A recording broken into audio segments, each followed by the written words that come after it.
Hi everyone, and welcome to It's a Wiggly Wiggly Podcast, the podcast where we explore the history of the Wiggles. I'm Bonnie. I'm Sakura. And we hope you enjoyed this episode of It's a Wiggly Wiggly Podcast. Hey folks, welcome back to another episode of It's a Wiggly Wiggly. Let me do that again. Oh my gosh, that's funny. Take three. Take three. Hey folks, welcome back to another episode of It's a Wiggly Wiggly Podcast. I'm your host, Bonnie, also known as OTBot7. I'm here once again with my co-host, Sakura Diesel, and yes, welcome back to the second episode of It's a Wiggly Wiggly Podcast. And yes, we have a very special episode for you folks here tonight. Yes, indeed. We got a very special guest with us tonight. He was part of the Wiggles for a very short time from, let me see if I get this correct, November 1990 till March of 1992. And he played a significant amount of input in recording the very first Wiggles album. And today he's a composer / pianist in Australia. And he's written some wonderful piano pieces. So, without further ado, let's get into our guest. Ladies and gentlemen, Mr. Phillip Wilcher. Yeah, woo! Thank you for that. That's very kind of you. It's nice to meet you both. Yeah. So let me be the first to say that thank you so much for taking taking your time and everything to come on down and enjoy this interview with one lifelong friend or at least fan and such. That's basically been a part of the group almost since the very beginning. Pretty much. Yeah. Pretty much. It's wonderful to have you on, Phillip. No, it's my pleasure. I can't express how much I am thrilled to have you on. You're basically the very first Wiggle I get to interview. So. Oh, I see. Huh? Yeah. Right. It doesn't like I find a lot of Wiggles fans seem to get excited talking to me, and I never quite understand that. But because I'm just me. I don't see anything special about myself or whatever. And of course, my time with the Wiggles was such a long time ago, and it was only for a brief time. But it's very kind of you. Thank you so much. You're very welcome. You're very welcome, Phillip.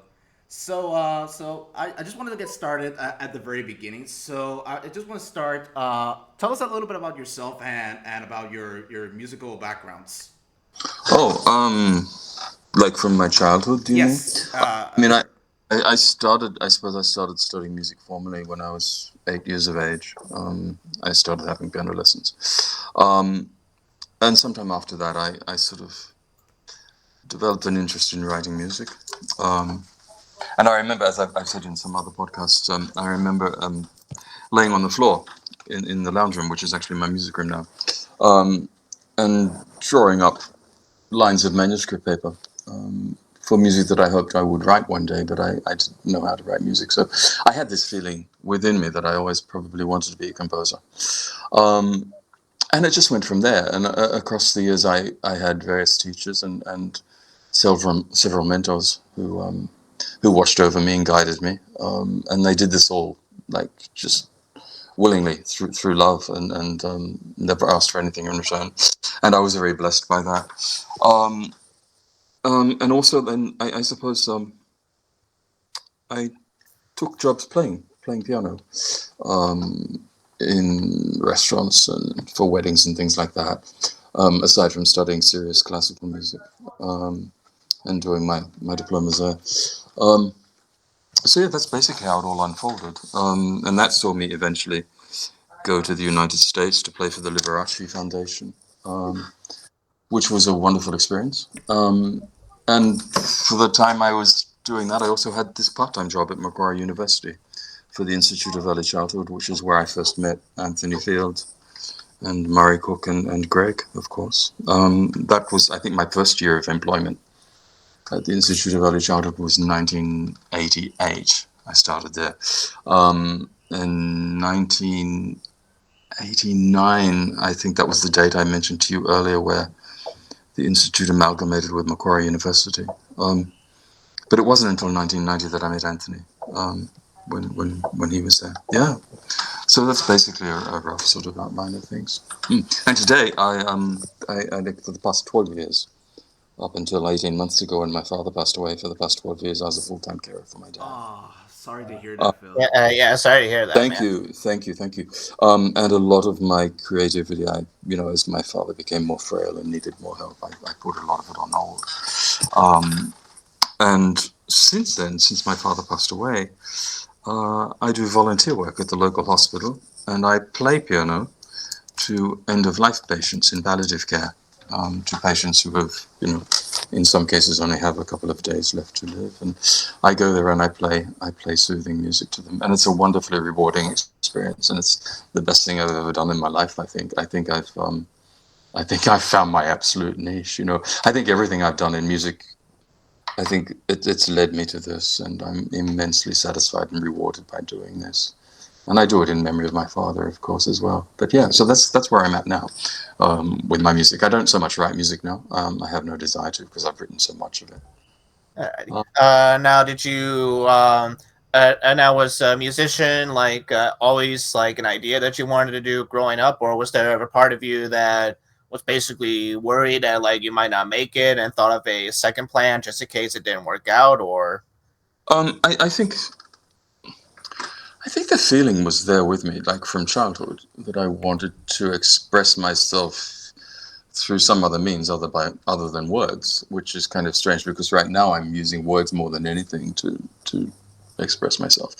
Um, I attended a swimming carnival awards night, here where I live as a child with my parents, and there were two ladies playing pianos doing duo work there at the awards night, and that fascinated me. And I think that's where I first got the desire to want to learn to play the piano. So my father then bought a piano, and I took lessons then. Um, I've never had a backup plan. I've never sort of thought of doing anything else. But having said that, I never actively sought to have a career in music. I never thought of, like, becoming famous is just not there for me. I never thought of that. I never thought of actually making money through music. I just simply wanted to express myself that way. And if any success came my way through doing that, then that was like, that was a bonus. But I never actually, um, if I'm offered commissions and things to write pieces of music, or when I was offered commissions, I would usually turn it down and just do it freely. Because I don't know, the money side of things, as far as music making goes, it doesn't resonate for me. I mean, anyone can make money, but only I can make my music. Um, so, yeah, I never had a backup plan, I suppose. I've been fortunate, I think. And I've been very fortunate to have wonderful musicians far greater than myself, guide me throughout my life in music. You know, and I guess that shows that they believed in me, possibly more than I believed in myself. But no, there was no other sort of thought of being or doing anything else other than something in music. Yeah. Okay. I'm curious. Do you have any favorite piano pieces overall? Not the ones you've written up. Piano pieces you've heard over the years. Ah, that's a difficult question to answer. As difficult as it is to, like, if you were to ask, do I have any favorite composers? I would find that a difficult question to answer. I think the two main composers that I turned to and studied more than anybody else were Bach and Chopin. I've always had a love of Tchaikovsky. Favorite pieces of music. If it was a desert island situation where I was only allowed, say, two pieces of music to listen to for the rest of my life on a desert island, I would pick Chopin's Fourth Ballade in F minor, which is just phenomenal piano. Um, and the other one, not necessarily a piano work, but there are arrangements of it for solo piano and as well, as it is really written. It's by a composer named Gluck, and it's the melody from it's the Dance of the Blessed Spirits from his opera Orpheus.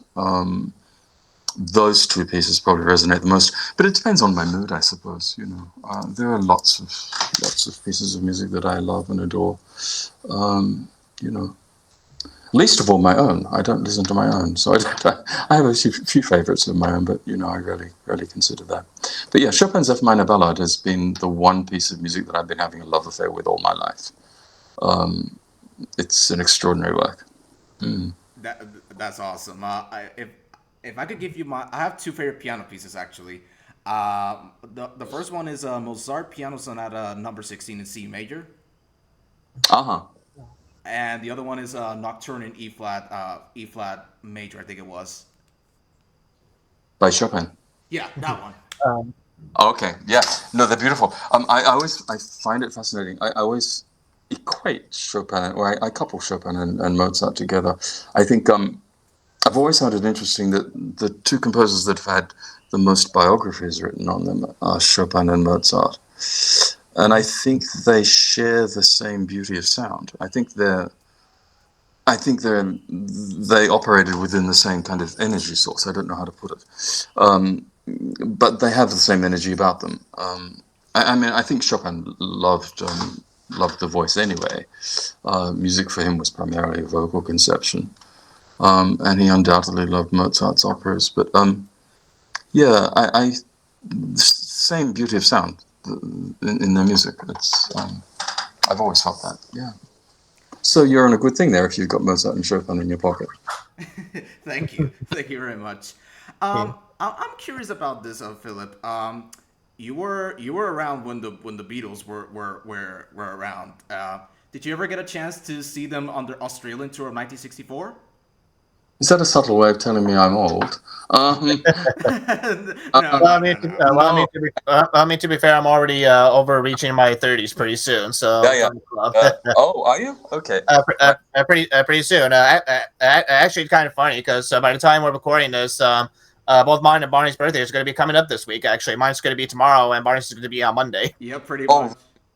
happy birthday to you both. I remember, like, Hey, I hope you have a wonderful day for your birthday. And yeah, no, I remember as I was approaching my 30th birthday, I was kind of, I wasn't depressed. I don't get depressed, but I thought that, that was it. I was probably would be my final year.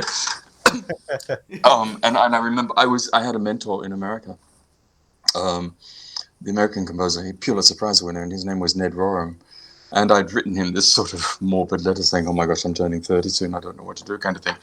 And he was very much my senior. He's passed away now. Oh, But he sent me one of his books, and he inscribed in the inside cover of the book to Philip to help him through his 30th birthday, which was a kind of sweet and kind of funny thing to do. And I got through it. Because I'm 65 now, so of course I got through it. But I hope you both have wonderful birthdays. thank you. And what was the question you asked? I can't remember. Basically, Barney just wanted to know: have you ever got a chance to meet the Beatles when they were touring Oh, around Australia and such? no, not at all. I was, how old was I in 1964 or 63? yeah. It was Uh, it was in Before. '64. The tour they did with Jimmy Nicole, the one that replaced Ringo Starr because Ringo Starr was Yeah, sick. because I would have been six years old, I suppose then. Yes. No, I do remember years later, and whether this is a true story or not, I'm not sure. But I remember years later, one of my main piano teachers, or my major piano teacher, Mhm. um, had said that he met, he knew Rubinstein, or he said he had, and he said that he'd met the pianist Rubinstein during his tour here, and Rubinstein was touring here at the exact same time the Beatles were touring, and Rubinstein quipped that he couldn't understand that the Beatles had more of a following than he did, or something like that, some funny thing. But no, I didn't. I've not. I admire the Beatles immensely. I mean, their songs are Oh beautiful. yes, Yes, definitely. yeah, same here. I do definitely agree right there. Yes. I think, for me as a composer and as a musician overall, the most of all the components that come together to make music, melody is the most sovereign of all. I don't. I mean, music wouldn't exist without melody. It can certainly exist without beat, but it Hmm. can't exist without melody.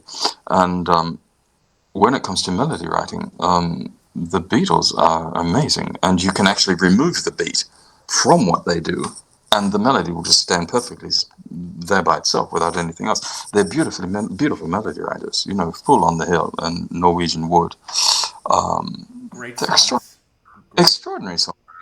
I mean, they're modern day madrigalists. Hmm. Or they were. I, Um, I but listened. that's it. Oh, my bad. My bad. Go ahead. My bad. My bad. No, no, go ahead. Go Oh, ahead. okay. Okay. So Philip, you may not know this, but the Beatles are my favorite band of all time. That's very healthy. I'm pleased to hear that. I'm pleased to hear that. Yeah.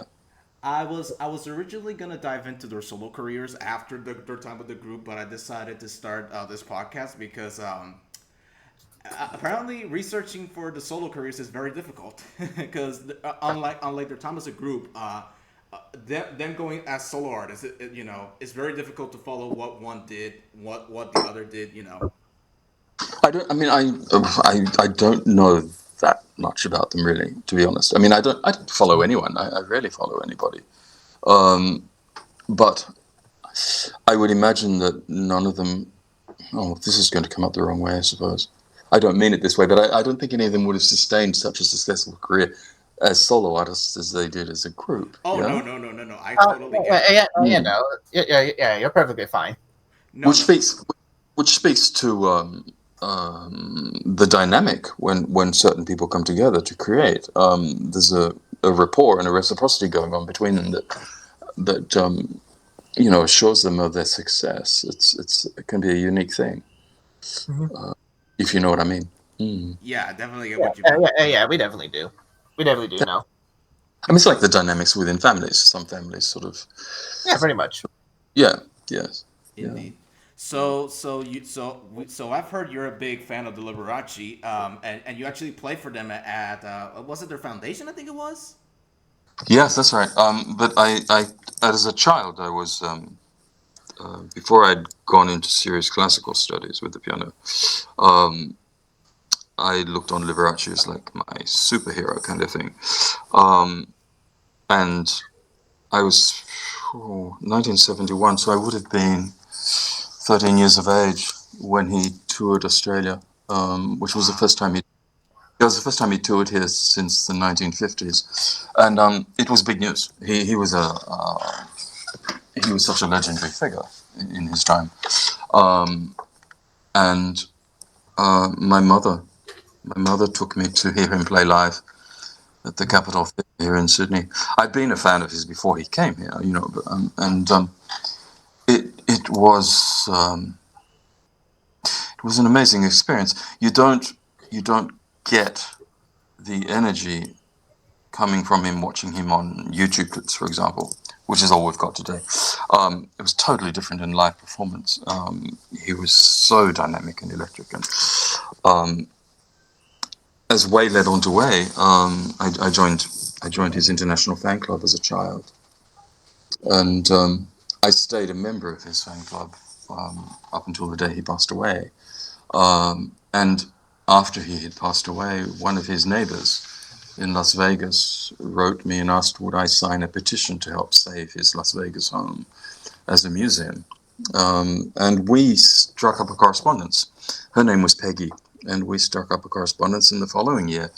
In 1989, she said they were having a celebration in Las Vegas to honor his birthday, and would I like to come over? And I thought, well, that's a kind of crazy idea, and I'm going to do it. So I went.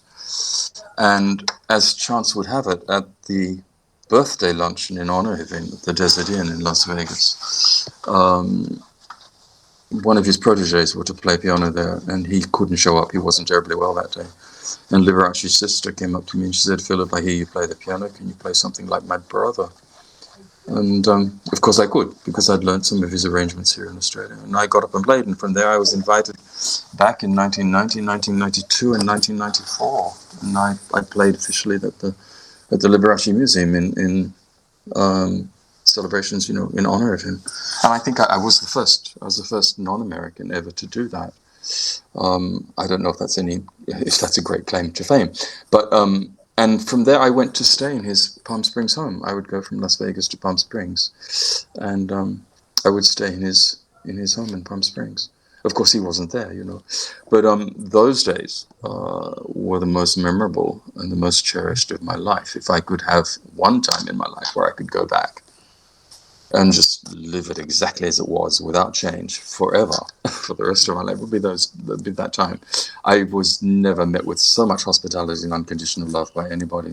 And his family, they were just beautiful, wonderful people. And yeah, it's a time I cherish dearly in my life. Yeah, so Liberace was a major influence in my life, of course.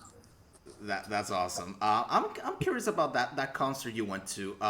What was the Mm. concert? What was the concert atmosphere like? Was it packed? Were there many people there?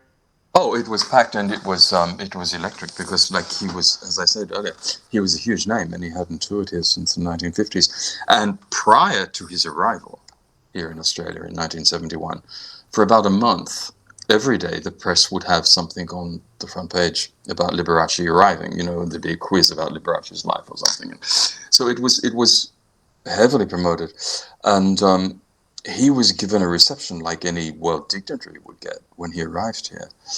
Um, and the actual concert itself was electrifying. I mean, just the costumes that he wore on stage alone were mind-boggling. Some of them were just blinding. You don't get that. You don't get that from watching him on YouTube videos. But and he had this innate ability to make you feel like he was playing just for you and no one else, even though there were 1,000 people in the audience or whatever. Yeah, he was an absolute legendary figure. For a child, for me as a child, it was incredibly exciting. My mother had actually said to me after the concert that there was one stage when she looked at me and she thought I'd gone into a trance. And I remember when he came back here 2 years later in 1973, and he played the Hordern Pavilion. We had my father, my mother, my brother, and my grandmother. We had front row seats. And I'd then been a member of his fan club for 2 years, so I'd really immersed myself in his career and learned all I could about him. When he walked out on stage, I was 15 years of age. I started to shake. I trembled. He had that much of an effect on me, and he had that effect on everybody, And to his credit and to his humility, I mean, he's, across the entire 40, 50 years of his career, in giving interviews to the press, he was the most gracious person imaginable. He never denied any journalist any interview, and he was always so fully obliging. And the man was just full of grace. I have immense respect for him, and just fondest memories of my time with his family. Yeah. That's awesome. That's awesome to hear. I can't think of another artist that had the same type of publicity when they went to Australia. I think you know what I think you know what I'm talking about, Philip. I think I do. I mean, I don't. As I said, I don't really follow anyone now. I believe Taylor Swift is about to touch down here in Melbourne or something in a week's time or something. I don't. Although I have to say, last year, one of my old school friends, for my birthday, treated me to Harry Styles' concert here in Sydney. And I'd only recently gotten to know of Harry Styles as a solo performer. I knew of him in, what was that group? I knew of him in One Direction, but I never knew a One Direction song. I still don't. But when I caught him by chance on the Brit Awards singing his song "Fallen" or "Falling," yeah, and it was a remarkable performance, and from that day on, I started listening to more of his work, and I was really impressed by him as a songwriter. So, my old school friend treated me to his Sydney concert when he was here in March of last year, and there was something like 90,000 plus people in the arena, and I'd never witnessed anything like it. But that was a different time. I mean, Liberace was, back in the 1970s, like when we went to hear Liberace play at the Hordern Pavilion in 1973. The ticket cost $7. Wow. It was only $7, but I suppose $7 back then. I mean, relatively speaking, it was a lot of money back then to what it would be today. But he was, he certainly was a living legend. I mean, he had people like the Andrews Sisters putting his name in their songs. He's in one of their song lyrics in "Mr. Sandman." I don't know if you know that song. It's a very famous song. I believe I have heard of it. I think my mother might recognize the song more than me, and more definitely my grandmother, because I believe she was a fan of like the Andrews Sisters and everything. That's right. Well, his name is in the lyric of one of their songs. On the Flintstones, he was characterized. Oh.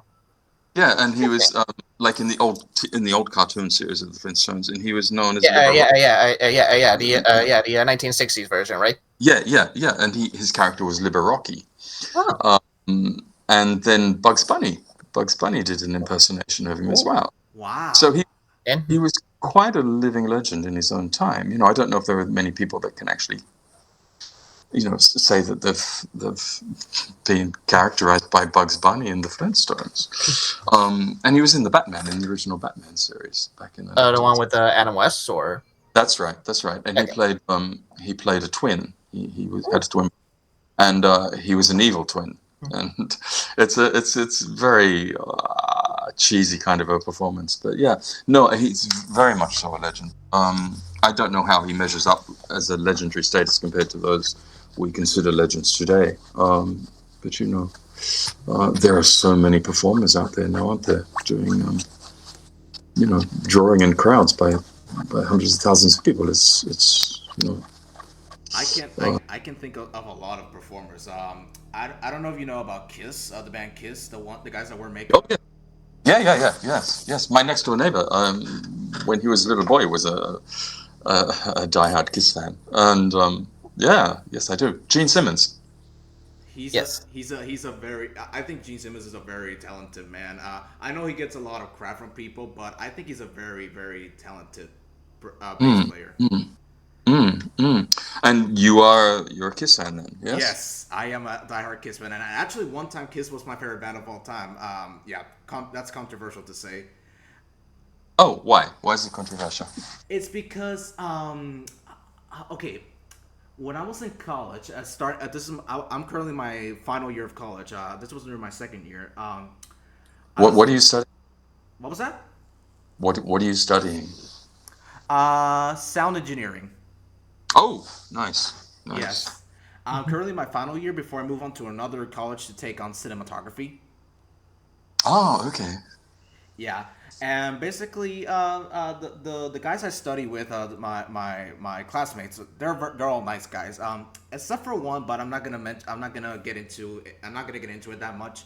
Basically, we were talking normally, and I told him, "Hey, did you know that Kiss is my favorite band?" And he looked at me, and it's like, "Oh, for a Kiss to be your favorite band, that's kind of weird." And yeah, Oh. yeah, Oh. yeah, it's No, good. I mean they were incredibly. Are they still around? Are they still around? I don't know. No, incredible. Go ahead, my bad. Continue. Oh no, sorry. I was just going to say they're incredibly theatrical, but I mean they're of that era. You know, like when I was in high school, we had people like David Bowie coming through. David Bowie fascinated me. You know, he really fascinated me, and Elton John.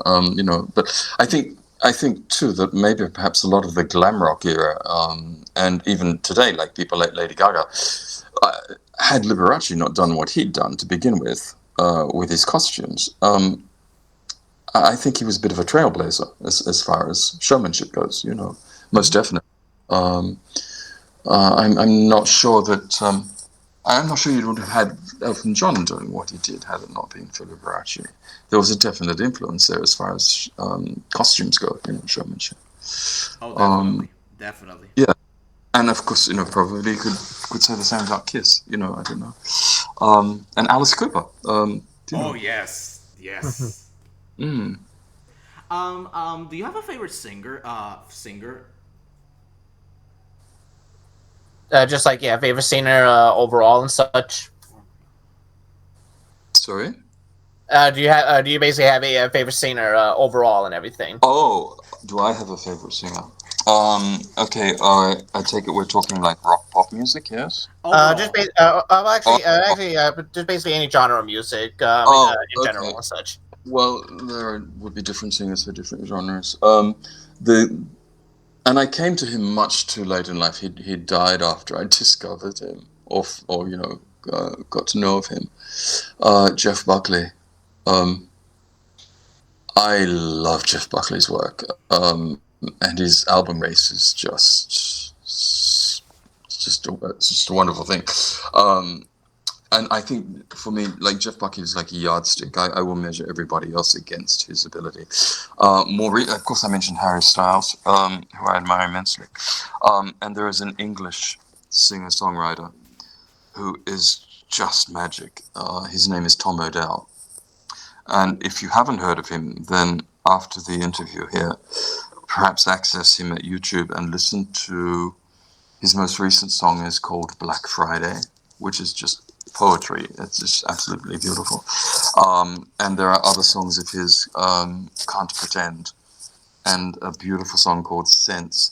So Tom Odell is right up there for me with Jeff Buckley. In classical music, Jessie Norman. Um, Jessie Norman, the opera singer soprano, she passed away several years ago. Incredible voice, incredible presence, incredible humanitarian. And just listening to her speak, her speaking voice is just, it's an extraordinary thing. She's so mesmerizing. So Jessie Norman is probably my favorite soprano. I don't sort of have a favorite male operatic classical singer. Um, yeah, I that's about the best I can give you at the moment. my favorite. I don't know if you heard about this guy. He was in a band called Rainbow for a very short time before he joined Black Sabbath, and then went on to form his own band. His name is Ronnie James Dio. No, I don't know. No, Sorry, I know the name Black Sabbath, but I don't know their music. Yeah, so no, sorry, I don't know. no, that's completely fine. He passed away in 2010. Sadly, I discovered him after he passed away, and to me, he's got the best voice I've ever heard in Yeah, any genre. yeah. It's interesting, isn't it, how people have their likes and dislikes, and how one singer um, might resonate for a person and fall completely flat with someone else. It's very interesting to me how people how we all have such different tastes and relate to different things. Yeah, but there are some really what do you say? Really established um, singer-songwriters out there now, like modern contemporary ones, who quite I don't quite get them, and yet they're enormous names. I'm not going to say who. But yeah, it's. I suppose it's very much an individual thing. Just like some people might not like Indian food, and other people will love it. Mhm. Hmm. Some things are an acquired taste. Yeah, So, Pretty. that's I'll go. My bad. My bad. Well, for me, I was just gonna say the two people, or at least two singers. Just keep in mind, like, pretty much on like Bonnie and everything. I'm not really much of a music person per se. Sometimes I'll listen to it once in a while and such, but usually I'm more of like a film, more like a film and animation buff kind of guy and such. okay. Um, yeah, but So do basically, you when I do listen to music and such, usually my two people that I used to listen a lot as a kid was both like Michael Jackson and Weird Al oh, Yankovic and such. yeah, Michael Jackson. I should have mentioned Prince as well. I love Prince. Um, I went to one of Michael Jackson's concerts here in Australia back in Oh, 1980s. nice. Did you actually get to meet Michael Jackson in person or anything? Oh, Or oh no, no, not at all. But the concert was an experience. It was at Parramatta Park here in Sydney, and 1987, nice. and it was just another extraordinary experience. I mean, the minute he appeared on stage, everybody just sort of went crazy over him. Yeah. Um, but yeah, Michael Jackson, and I very much regret that I never went. Prince was playing a concert at the Sydney Opera House here, just not, I think the year before he passed away. And it was just Prince at the piano at the Sydney Opera House, and I very much regret that I never went to that concert. I wanted to go, but I had the concerns of my father, and so I couldn't really leave him. But I read a review after Prince's concert, and it was a review any musician, regardless of regardless of genre, it was a review any musician would die for. It was just a beautiful review. So yeah, there's Prince and Michael Jackson, of course, as well. Yeah. Nice. Nice. So you said before that that you quit, you put your music career on hold, and you've also written some books actually. So can you tell us about that? You've done your homework. Yeah. Yes. Well, Pretty much, yeah, pretty much out of the two of us here, Barney's the researcher, and I just pretty much just go along whatever he wants. oh, okay. Yeah. I found that, like, as my father was becoming more frail, where I didn't necessarily have to be in the same room with him all the time. Like he could be in a different room in the house. I at least had to be able to listen to him to hear what he was doing. He had a walking frame. You know, I had to be able to hear his movements throughout the house just to know that he was well. And so writing music kind of didn't allow for that, because it was such a loud thing to do. To write music, I'm involved with sound and things. So as my musical career, if you want to call it a career, was put on the back burner to look after my father, I had to find another way of expressing myself.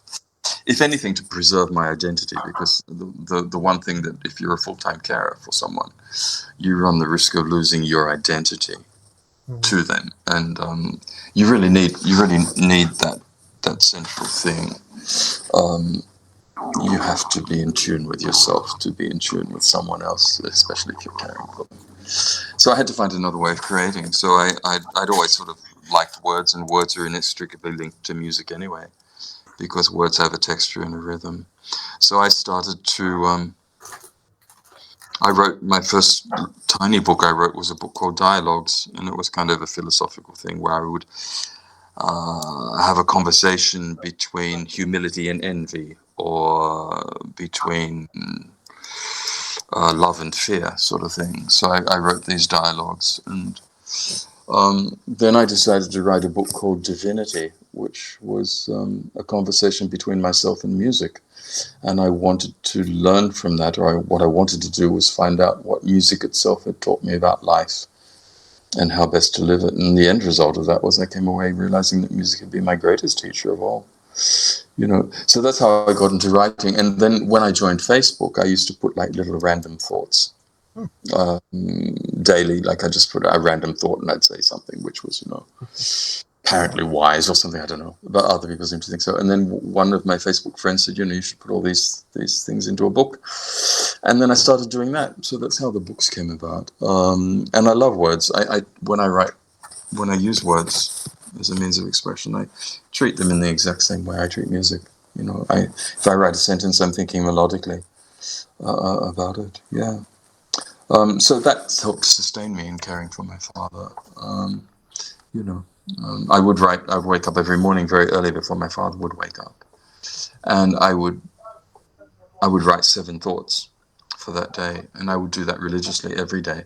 I would write 7 thoughts first thing in the morning, and that would sustain me, and it certainly helped me in caring for him. So that's how the book writing came about. Are there any? Are you working on any books right now at the time of this interview, or have you also taken a break from them as of right now? No, I am actually. I wrote a series of books called Heart Matters, which were like kind of philosophical, inspirational, spiritual thoughts. And there are 3 volumes published, and I'm working on the 4th now. But I'm taking my time with it. I'm not hell bent on getting it out there. But more than anything now, I think as I mentioned to you earlier, I play piano for end of life patients in palliative care at the local hospital, and that's become my passion. I'm focusing on that right now, and I consider that to be my identity. If anyone wants to know anything about my life as a musician now, that's it. It's become so much my passion and such an important thing to me to be able to play to these people who are close to the end of their lives, and to give them, some expression of beauty through music. It's become that important to me that that's almost like just what I want to be known for. Everything I've done prior to this, it doesn't seem to exist for me now. It's just a wonderful, and I have to say, I've never felt so appreciated in anything I've done in my career throughout, in music, than how I'm appreciated there at the hospital. It's just beautiful. Wonderful. Actually, wonderful to hear it and such. So glad.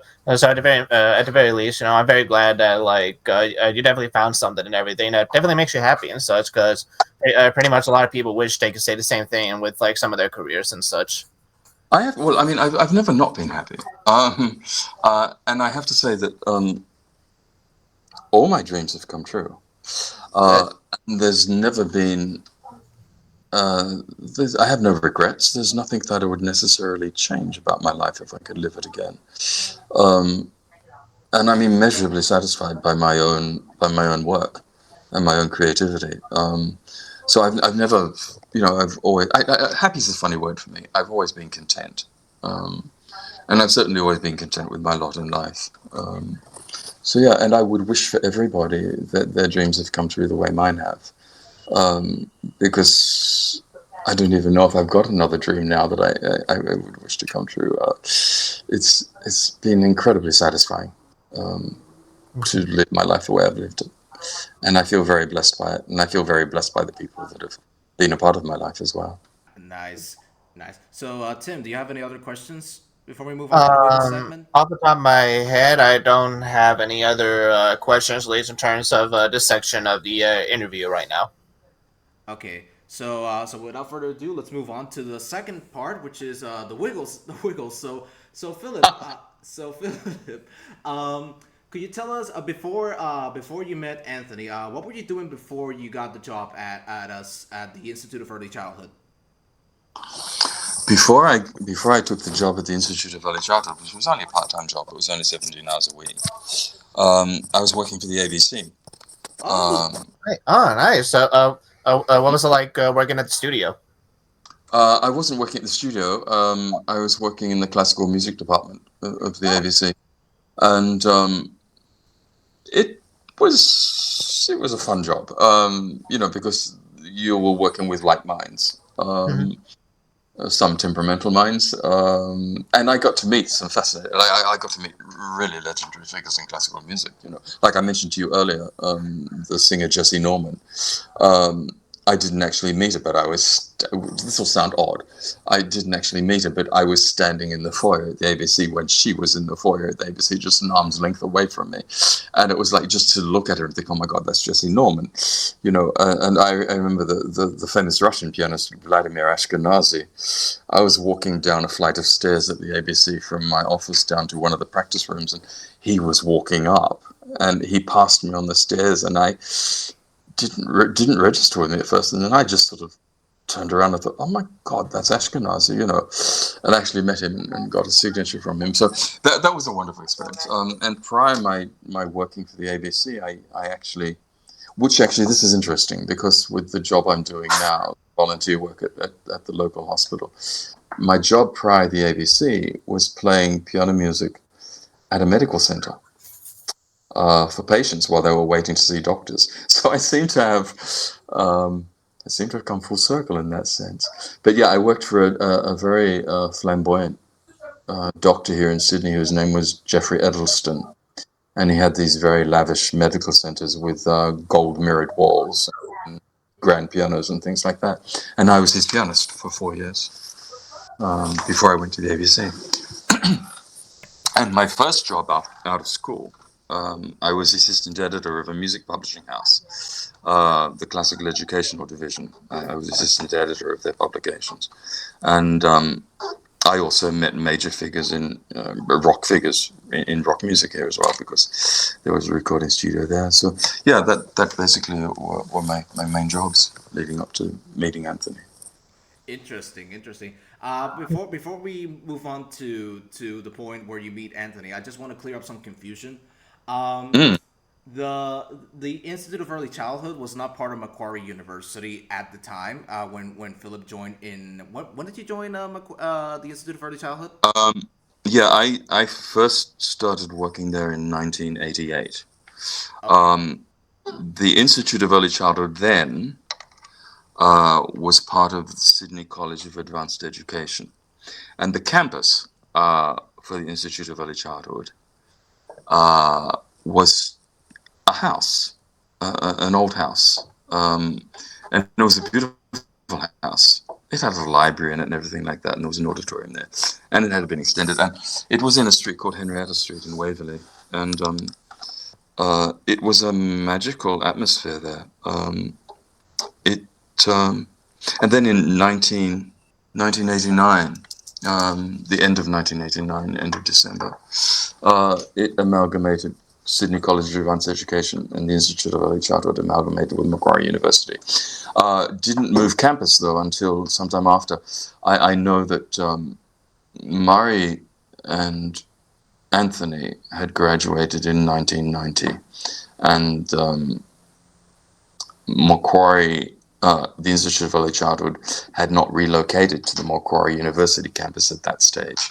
So at the time Anthony and Murray had their graduation ceremony, at which I was present, the Institute of Early Childhood was still located at Waverley.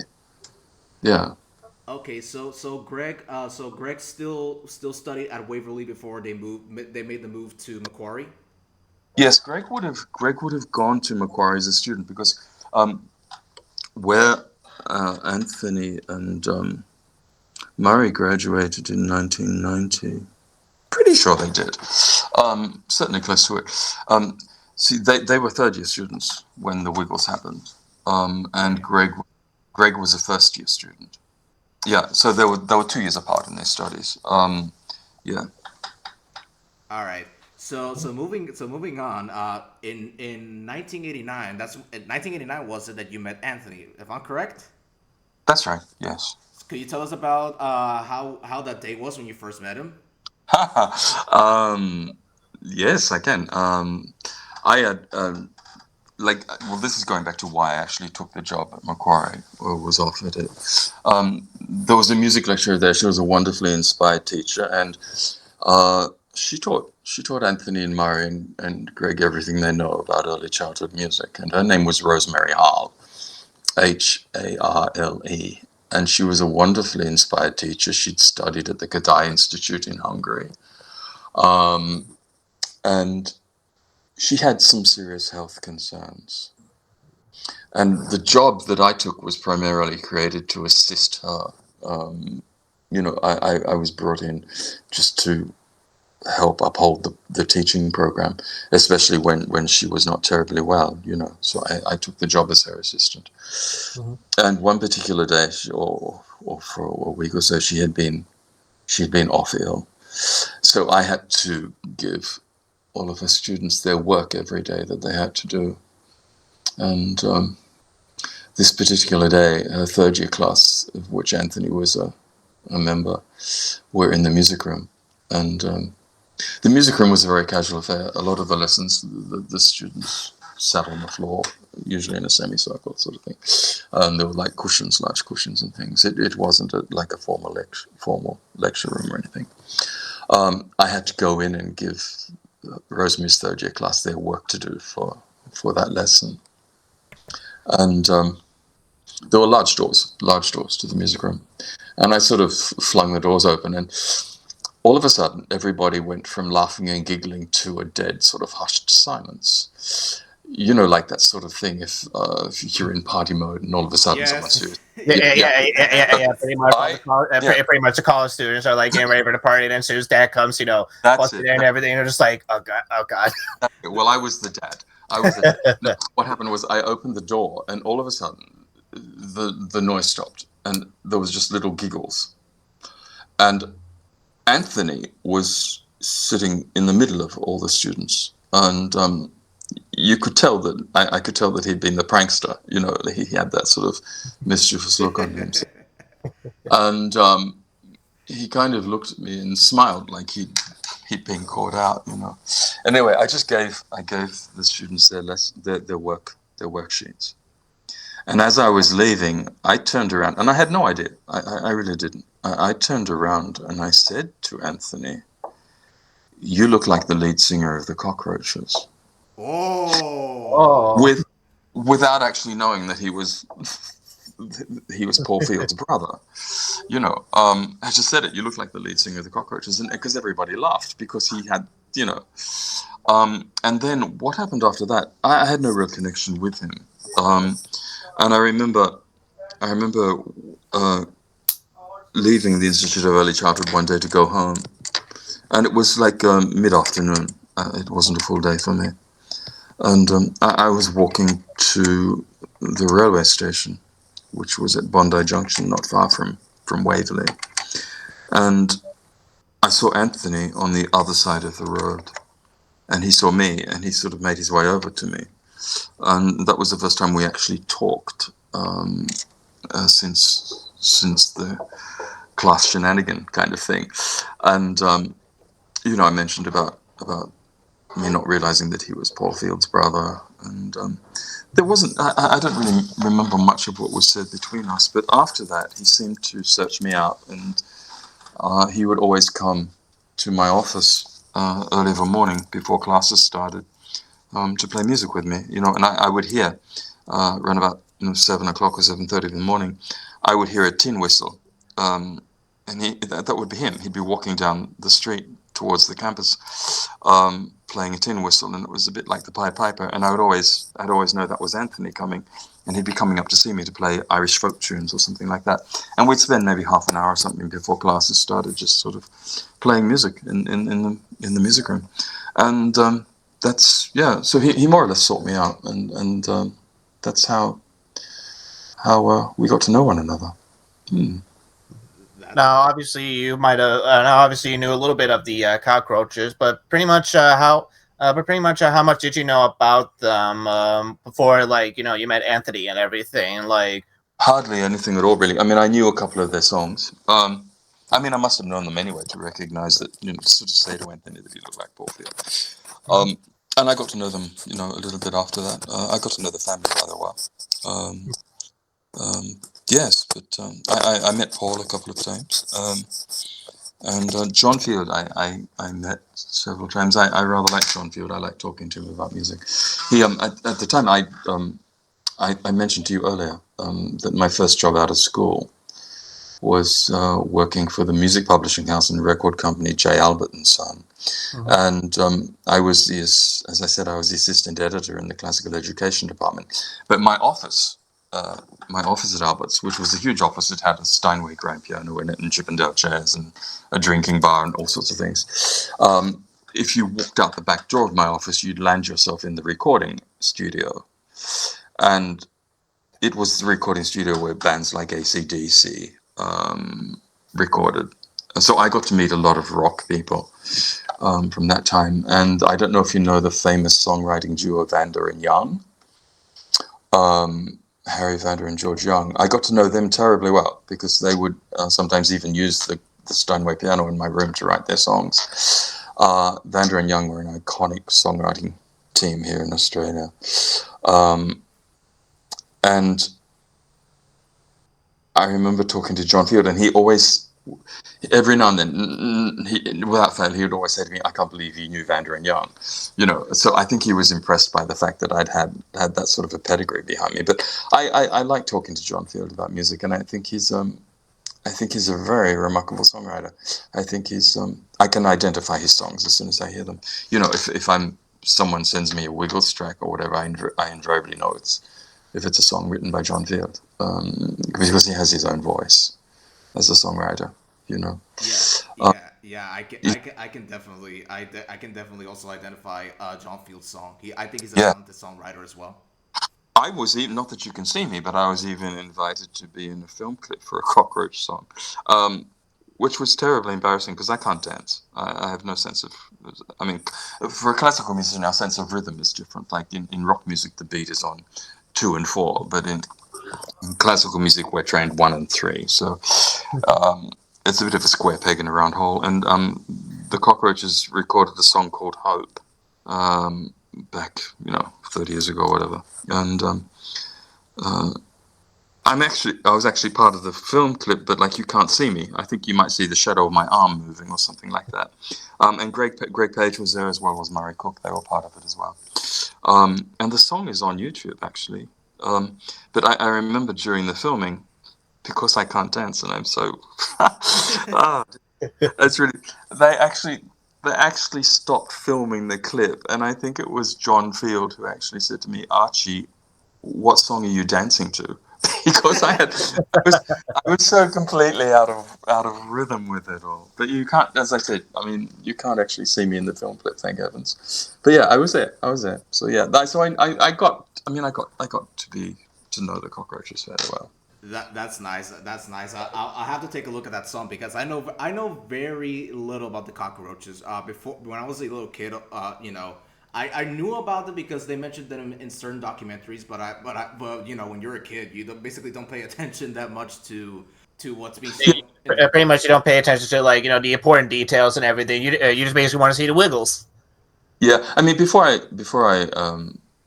met Anthony, any knowledge I had of the Cockroaches was via a show here we had on the ABC called Countdown, a rock show, and I think the Cockroaches used to appear on that. So I think that's how I got to know of them, and I think the only song I knew of them at that time was "She's the One." Is that?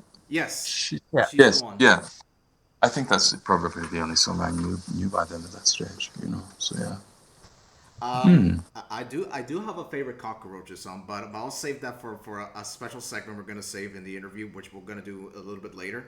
But long story short, my favorite Cockroach song is "On a Saturday Night." It's Another Saturday Night.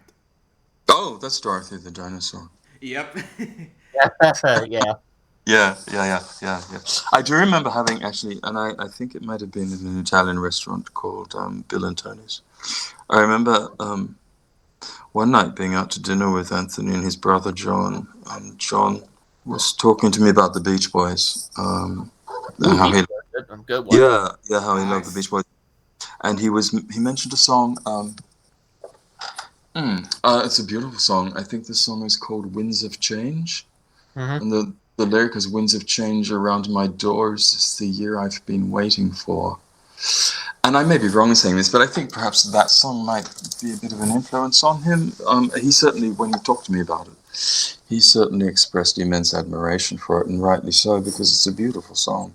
But yeah, check it out. I think the title's right, "Winds of Change" by the Beach Boys. Yes. I'll definitely. We definitely will. We definitely will. We will. So now you met Anthony and the other member and Murray and Greg.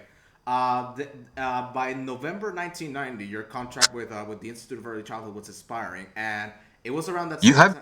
What was that? You had done your homework. Yes, that's true. Yeah. Marty's a researcher here. Pretty much like any topic and everything that he's interested in, he'll do as much research as possible. Yeah, no, that's good. Okay, you're doing all my work for me. That's good. Okay. I'm gonna say this right now, real quick. One of my major influences in doing research is Mark Lewinson. He's a historian on the Beatles. Oh, okay. But anyway, so by November 1990, like I said, your contract with the Institute of Early Childhood was expiring, and that's around the time that Anthony asked you to form a new group that didn't have a name at the time because obviously you guys were starting. But how was it? How did that come about? How did Anthony come to you and say like, "Hey, can you help me record a children's album?" Yeah, I mean, my contract was renewed each year after. I mean, my contract was from, I think, March to November every year. And it was close to the close of that year. And Anthony just came to the music room and said he had this idea of putting out a children's album of educational music and and would I be interested? And yeah, I said yes. I mean, why wouldn't I be? Because for me, early childhood music, and how do I say this?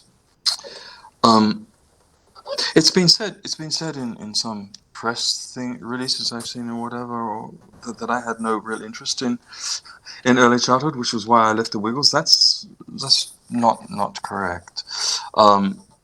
Because I'm very passionate about early childhood music, but more at an educational level, is in the same sense that you might teach a language to a child. I'm interested in music for children that way, because it's certainly language. But yeah, he came to the music room at the Institute of to my office, which was next to the music room, and just asked me, and I said yes. And I believe after that he asked Greg. But yes.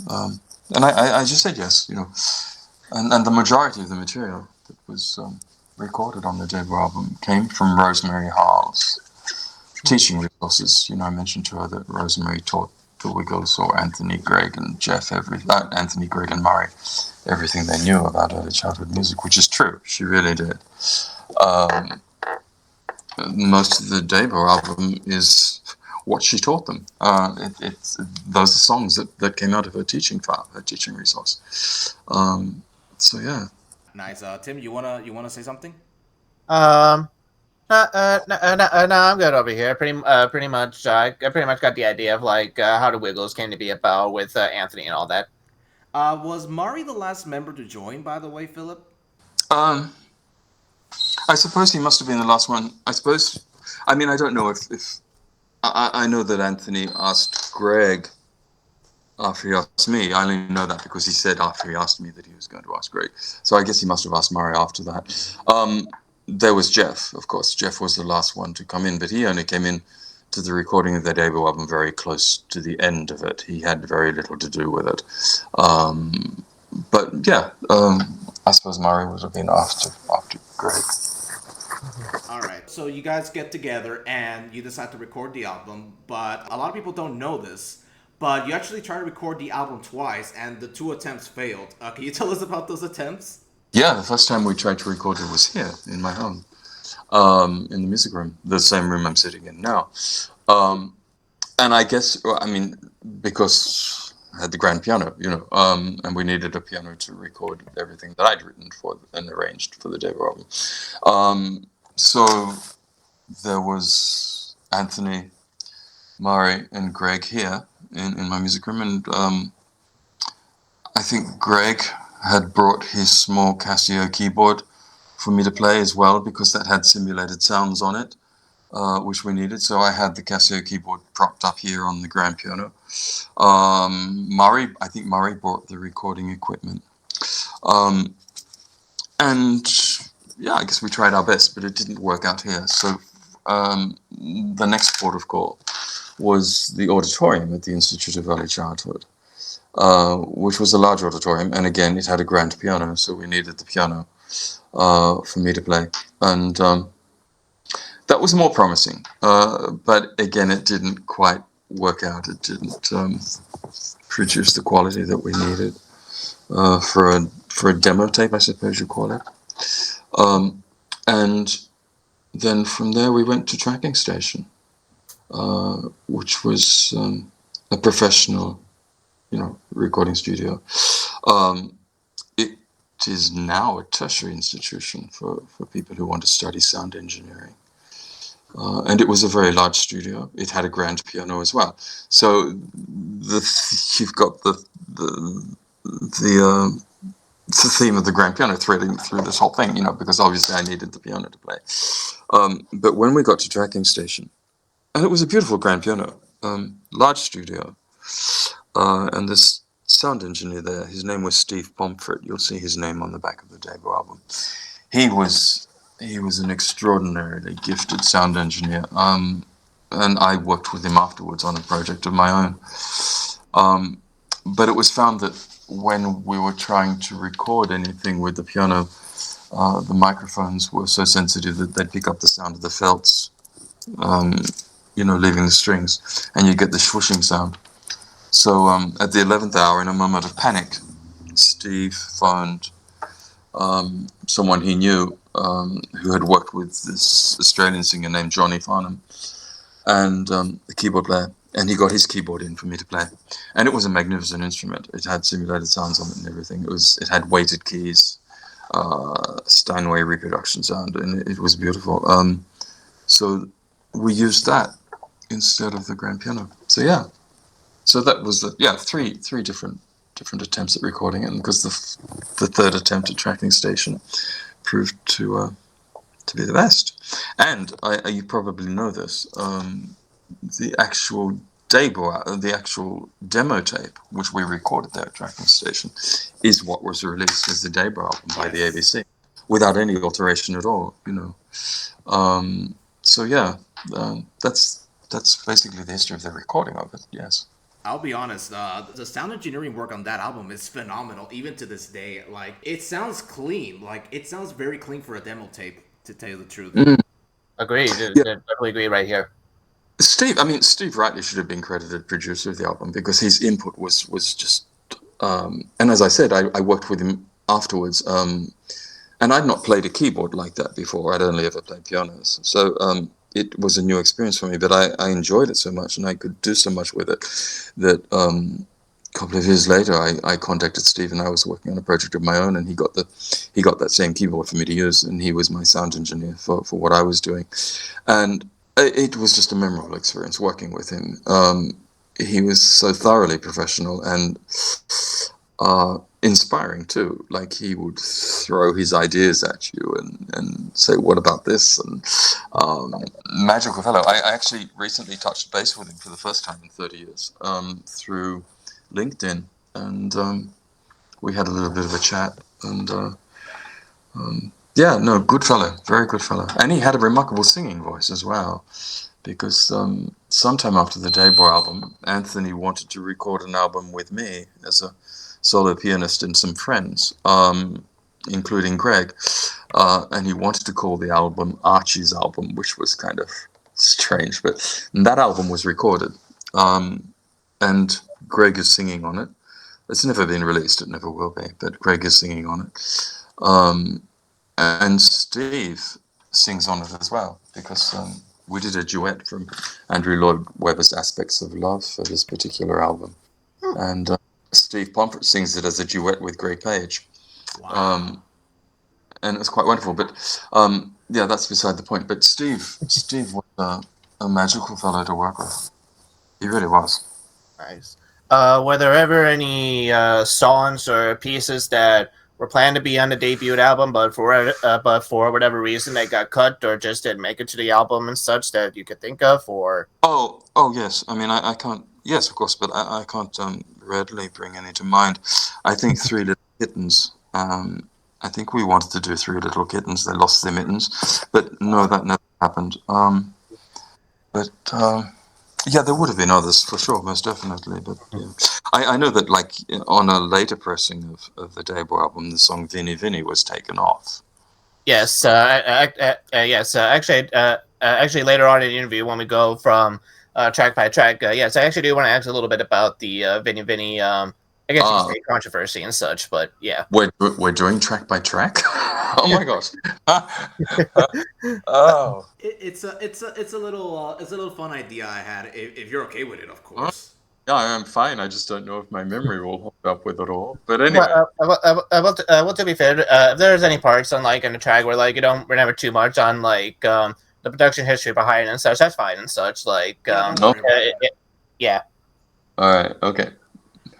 All right. Before we move to the album, before we move on to the tracks, I want to ask you about the photo shoot for the album cover. Do you have any stories about the photo shoot? The photo shoot for the album cover was done the same day that the film clip for "Get Ready to Wiggle" was filmed. Wow, I actually did not know that. Wow. Yeah. Yes. It took the best part of a day to sort of film that clip. I can't say I was terribly comfortable doing it because I'm a bit funny in front of cameras, but yeah, the photo shoot, and there was hundreds and hundreds of photos taken in that one photo shoot sort of thing for the cover. And you probably know this because I've mentioned it several times before. The original color for the Dayboy album was going to be yellow. It wasn't going to be orange, but there was some fault or something in the printing of it that came out orange. But it was originally meant to be yellow. Oh, okay. So basically, there was an error with the pressing plant or something. Yeah, something like that.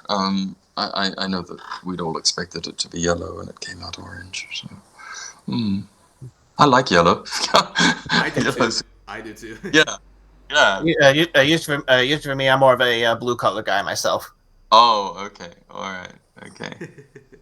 So We have some of the Wiggles fans that I'm in touch with, where we consider ourselves Team Yellow, and that we like Greg and Sam Moran, because they're yellow. Yeah. But no, it was originally meant to be yellow. Okay. Wow, that's actually a very interesting story. I actually did not know that the photo shoot was done on the same day you guys shot the Get Ready to Wiggle video. Yeah. Yes, it was. Yeah. So let's go track by track. The first track is "Get Ready to Wiggle." Could you tell us a little bit about how that song came about, if you remember? It's an old cockroach song, isn't it? I think yeah, it was called "Here Comes Mr. Wiggle." I think it was That's called. right. Yeah, I had nothing to do with that really. And I'm pretty sure that um, the keyboard part was already programmed into Jeff's keyboard at the time. But yeah, that's a cockroach song. Yes. Yeah. Okay. Do you know anything at least about how the music video for the "Get Ready to Wiggles" came to be about and such, or How the music video came to be about? How do you mean? yeah? Basically, he means like what were the discussions about the video, about like any ideas that we have for the video, and how are we gonna do this? I don't remember if there was any discussions between us as members of the group, other than we just showed up at the ABC studios and they had the idea of what they wanted for the film clip and filmed it, and we went along with them. I'm pretty sure. Hmm. I was gonna ask about this, but I'm a little bit embarrassed, so I'm not going to. Oh, In the music video, you're playing a trumpet. But yeah. I'm a little bit embarrassed to ask this question, but I'm not going to ask Mm. it. No, Um, go on, ask. can you actually play the trumpet? No, not at all. I was only I was only pretending, and I think it looks like I'm pretending. And I found it. In all honesty, I found it to be an uncomfortable experience because, playing the piano, it's a totally different arm position, hand position kind of thing to what you do when you're playing the trumpet. So it wasn't easy for me. But no, I definitely cannot play the trumpet, not at all. It was a real trumpet, though. Yeah. I I don't think actually, and I could be wrong on this. My memory could be wrong on it, but I actually don't think Jeff is actually playing the keyboard in real time in that film clip. I think No. he's miming it. Yeah, he's miming it because of course Tim knows this, but I played that video like 100 million times because "Get Ready to Wiggle" is my all-time favorite Wiggles song. Mm, Um, mm. and I'll be honest with you, Philip. That video clip is one of my favorite things the Wiggles have ever done. Period. Oh, okay. Yeah, Hmm. so I'm a diehard fan of that little video clip you guys did. But yeah, I've watched the video clip like 100 times, and I can tell in some parts of the video that Jeff is miming the keyboard because sometimes when he Yeah. jumps in parts of the song, he's like he's struggling to get back into time. Oh, okay. I mean, I've probably watched it 3 or 4 times since it was done over the past 30 years. So I don't really know, but yeah, I remember that he didn't do much in real time for it. Like it was mimed, yes, which would be a tricky thing to do. I don't think I could mime playing the piano. So credit to him there for that. Yes. Definitely, definitely. So the music video was filmed before the album came out. Good question. I'm gonna I'm gonna say yes. The album came out on the 31st of July in 1991. Oh, I thought it was August. I thought it was August '91. No, 31st of July 1991. We were Oh, close. okay. Hang on. Wait. No, wait. That's when the first copies of it were made available to us. Oh, okay. So you guys received the first five Yeah. copies. Yeah, we as a group received our first copies on the 31st of July in 1991. So maybe you're correct in saying that. Yeah, but what was the question? I can't remember. Oh, what's the film clip? I think it must have been, surely, because they would have needed that to promote it, wouldn't they? Yes, definitely. Because like like Mm. like like a certain manager said that I read in Greg's book, you can't go out. You can't go out. You can't go out without promoting something. Is that Jeremy Fabini? Yes, Jeremy Fabini. Yeah, he. Okay. I read it in Greg's autobiography now and then. Ah, okay, yes. Yeah. So moving on from Get Ready to Wiggle, next up we got Rocket by Your Bear. And I believe again I'm being a little bit a little bit silly here, but you came up with the da da da da da da da da da da da da da da da da da. Is that true? Anthony had an idea for that, which he expressed to me, and then I came up with that. Yes. Nah, Do you know what I mean? yes, Yeah, and the arpeggio. Yes, I know what you mean. yeah, yes. But my recollection of that song is it's Greg's song. I've heard like different accounts across the years, but my recollection of it is it's actually Greg's song. You know, he wrote it. Um, but that's how that little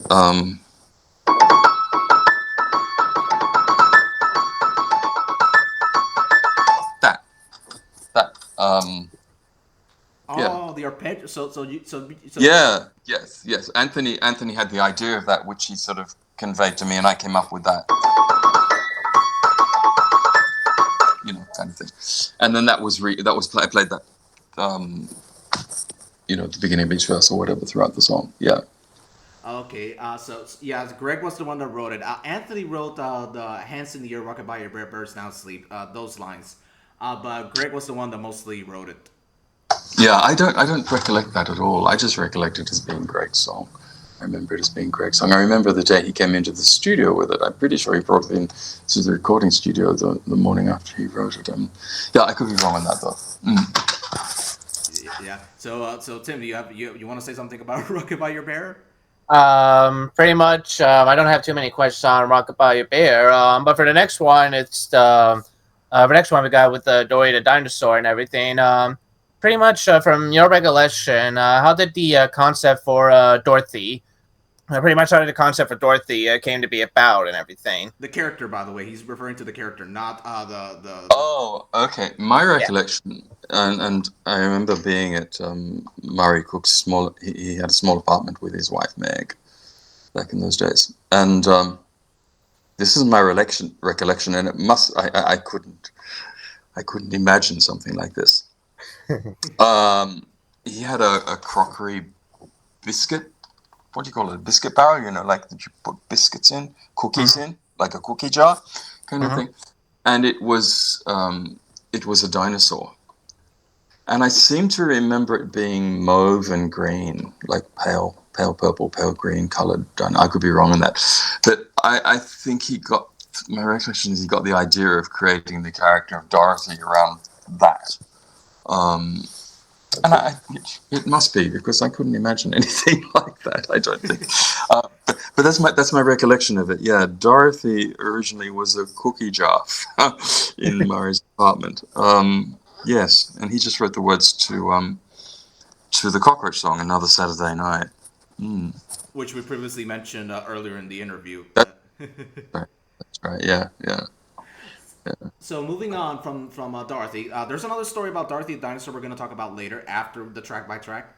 But up next we got what is your song, Mischief the Monkey? How's Mischief doing, by the way? Is he doing good?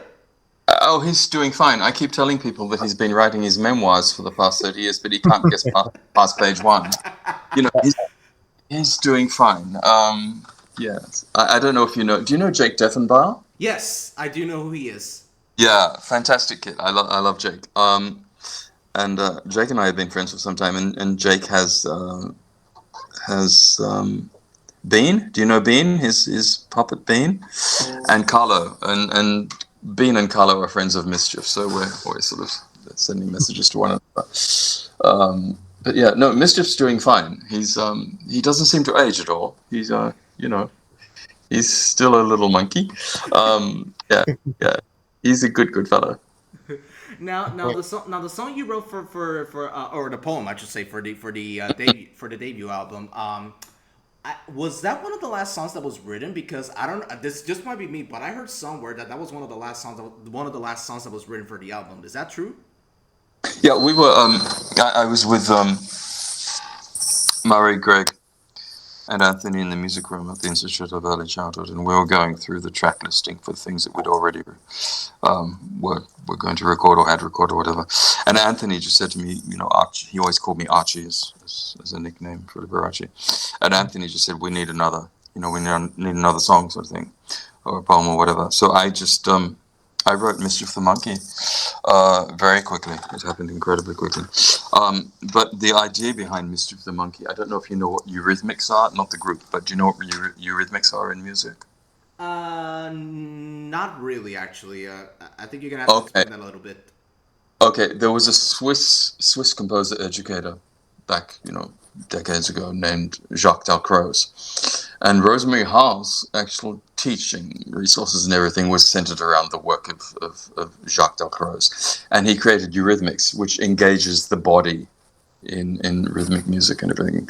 Oh no, I'm getting ahead of myself here. Mischief the Monkey is really it was designed to impart a sense. I don't know if you know what I'm going to understand this. As much as I wrote it very quickly, after the fact of it, in a way, it was designed to impart a sense of tonality to the listener. It's a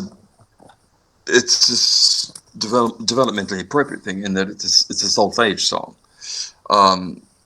and in music you have, like, in Sound of Music, you've got Do, A, Di, Re, Fi, Ma, Di. You know that song? Yes. Right. That's much the same type of thing. But Mischief the Monkey focuses musically around a 5-to-1 cadence.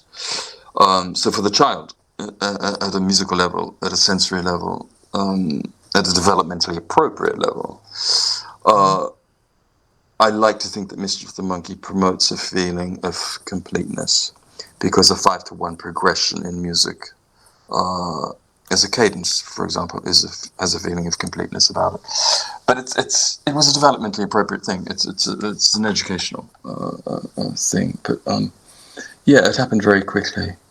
We'll talk about eurythmics later on, I think. I want to go back to eurythmics if we can. Sure. Yeah. All right. Sure.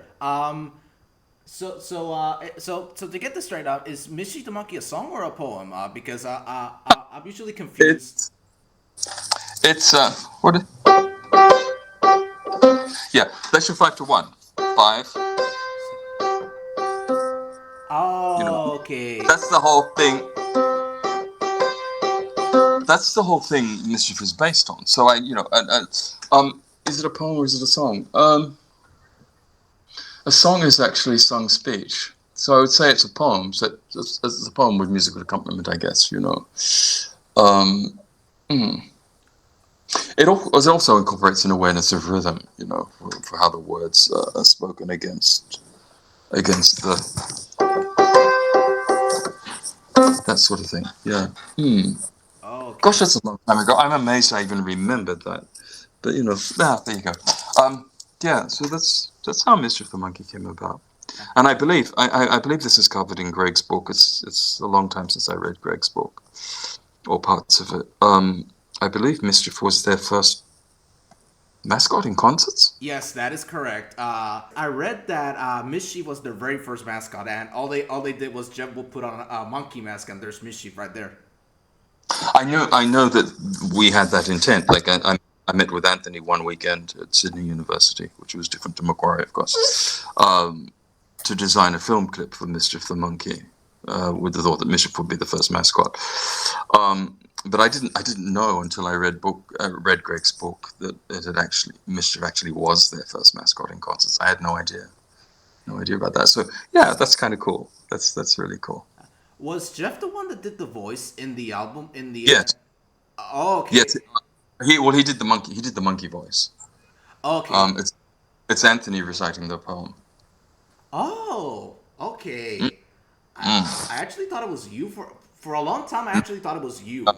No, I'm doing all that on the keyboard. But no, it's Anthony reciting it, and Jeff does the monkey call. Okay. Mischief's real life voice is nothing like that, of course. But anyway, we won't go into that. So that's Anthony and Jeff. Okay, so there's another story revolving Mischief, and that there was supposed to be a music video for Mischief the Monkey, but I think it never got past the early discussions. What was that? What was that all about? No, it's just an idea that Anthony and I had, and I met with Anthony. It was a Saturday morning at Sydney University, which is another major university here in Sydney. And we just went there to spend the morning designing a film clip for Mischief the Monkey. and the idea was that like Mischief was in a jungle, and as the leaves would fall from the trees, those leaves would turn into musical notes. Probably the G's and the C's sort of thing. But it would be like a developmentally appropriate thing. But yeah, no, it never came to pass. Never came to pass. But we certainly sort of penned down ideas for it, and tossed thoughts about. Okay. Okay. So Tim, take the next track, please. All right, so up next we got is Lavender Blues and such. Oh. Basically, what was the thought process behind basically Lavender Blues and the lullabies and such? Oh, Lavender's Blue, it came out of Rosemary's teaching resource, of course. My memory of it, okay, this is testing me. I've actually put all these on Instagram, but I can't remember now. Lavender's Blue, I think it has a harpsichord sound to it. Yes. Does it? Yes, that's the one that has the harpsichord. Yeah. That's right. That's me playing that magnificent keyboard that yeah. It was just trying to create an Elizabethan effect, I guess, because that was kind of like the idea behind the actual song Lavender's Blue. And that's pretty much all I can say about it, really. We tried to, or I should say I tried to, because it's my arrangement. I don't mean that the way it sounds, but I tried to create something of a period piece with it, with the harpsichord. And you asked about lullabies. Just basically like how the ideas of incorporating the lullabies came to be about in the albums and such. Oh, well, I guess because children sleep. It's. I think lullabies such an integral part of a child's development, not just musically, but just for their well-being, and that it will, a lullaby will lull a child to sleep, sort of thing. And I think there's a certain progression there with the recording, going from like up-tempo things to lullabies that can reflect the overall life of a child, or the day of a child at play, even. So yeah, I would rather like to see an entire album of lullabies for children. I think that would be beautiful. I'm sure it's already been done, but it's beautiful because lullabies are such soothing things.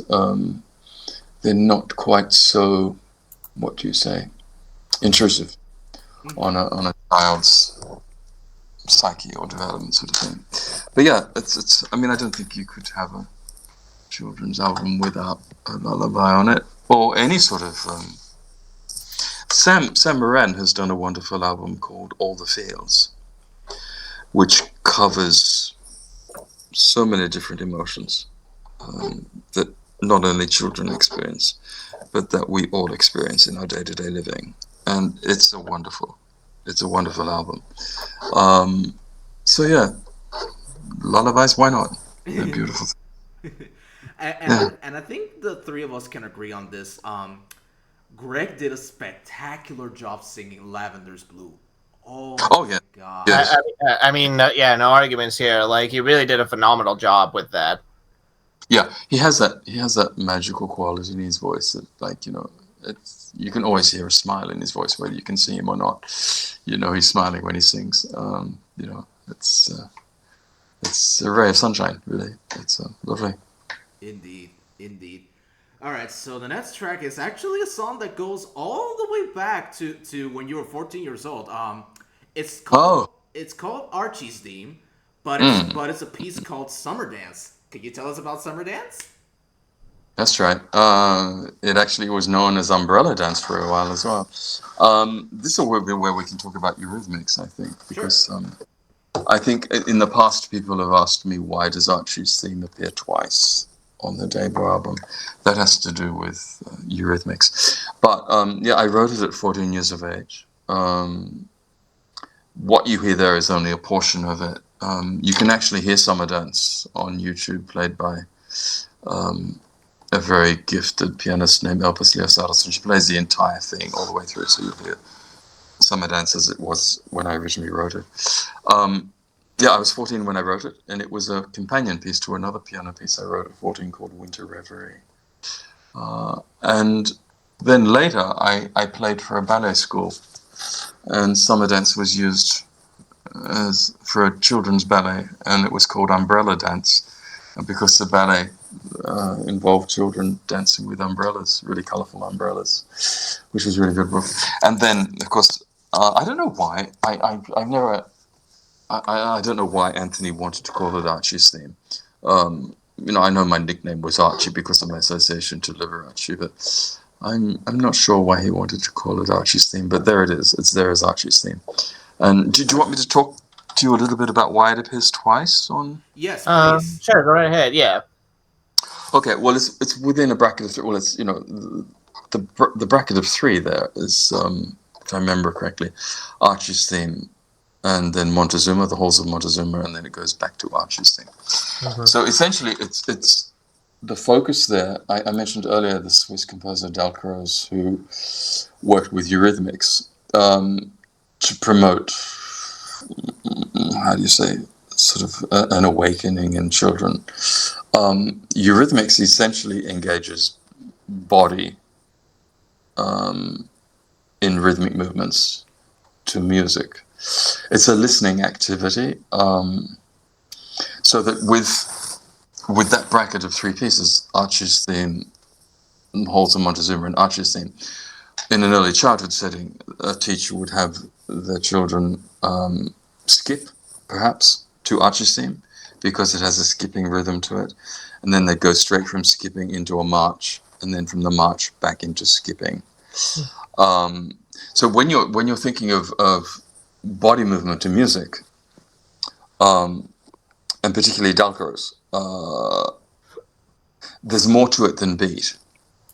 If the overriding component is beat, then that will desensitize the child to a more evocative, expressive quality of music. If you can get a child moving, say to a phrase of music, extending their arm to actually replicate the shape of the sound they're hearing, then magic is going to happen there for that child. So that's basically why it appears twice. It's those three pieces, Archie's theme, Montezuma, and Archie's theme again, are movement to music pieces for children. I don't know why there was no liner notes actually ever produced with the Debo album. Would explain this. I know that I've read, and I have no recollection of this at all, and I don't think it's correct.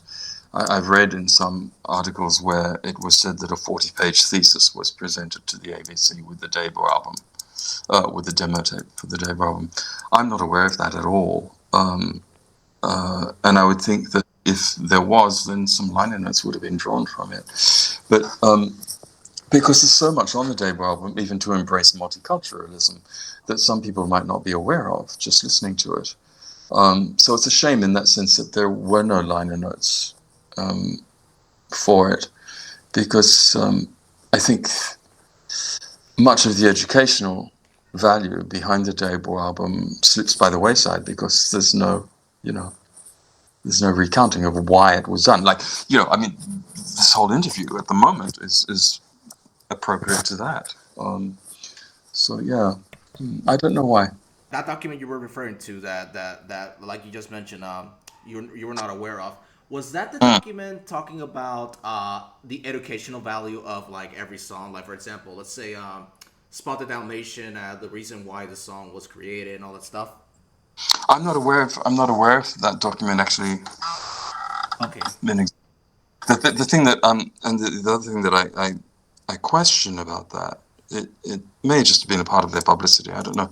The other thing I question about that is, given that the majority of the arrangements and the majority of the musical work on the Debo album was mostly mine, then if there was any sort of a thesis being written about it, I probably would have been consulted to give my opinions and thoughts about it. I have no knowledge of there being a thesis written about.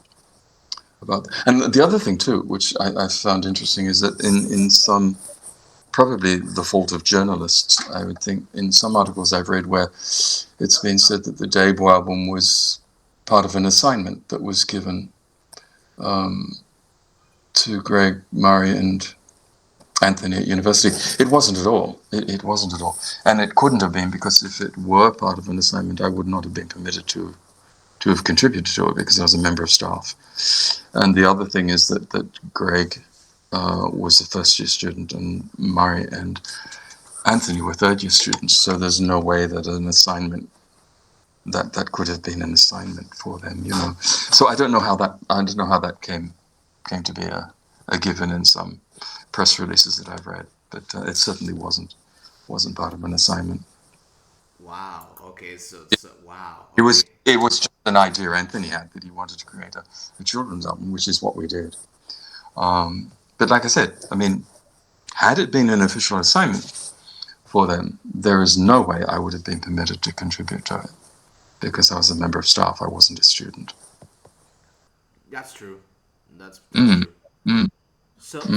So the next track is well, we already talked about Archie's theme, Montezuma, and Archie's Yeah. theme again. So let's move on to the next track, which is Ducky Ducky. Huh? I have no recollection of it at all.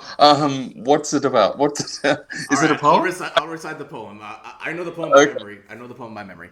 I found the Okay. duck. Do you want a drum roll or something? Sure, why not? I'll take a Go ahead. No, I don't have. I found the duck swimming in the pond. I had to take him back because all night long he kept me up with his quack, quack, quack. Dun, dun, dun, dun. That one. Yeah, I have. I know the poem. I have no recollection of it. I imagine it was. Yeah, it's something that was created between Greg and Anthony, I think. But There who was did- one poem we did skip though, Barney. We skipped Glub Glub Train. Oh, Glove Glove Train, my bad. Oh my god, I forgot about Glove Glove Train. Sorry about that. Okay, off the top of my head, Glub Glub Train is Anthony. Okay. As far as you're aware, who created the bubble sounds about the train that was left in the rain? Was that Murray? I'd have to hear them again. I thought I might have done them on the keyboard. I can't recall. Mm. Yeah.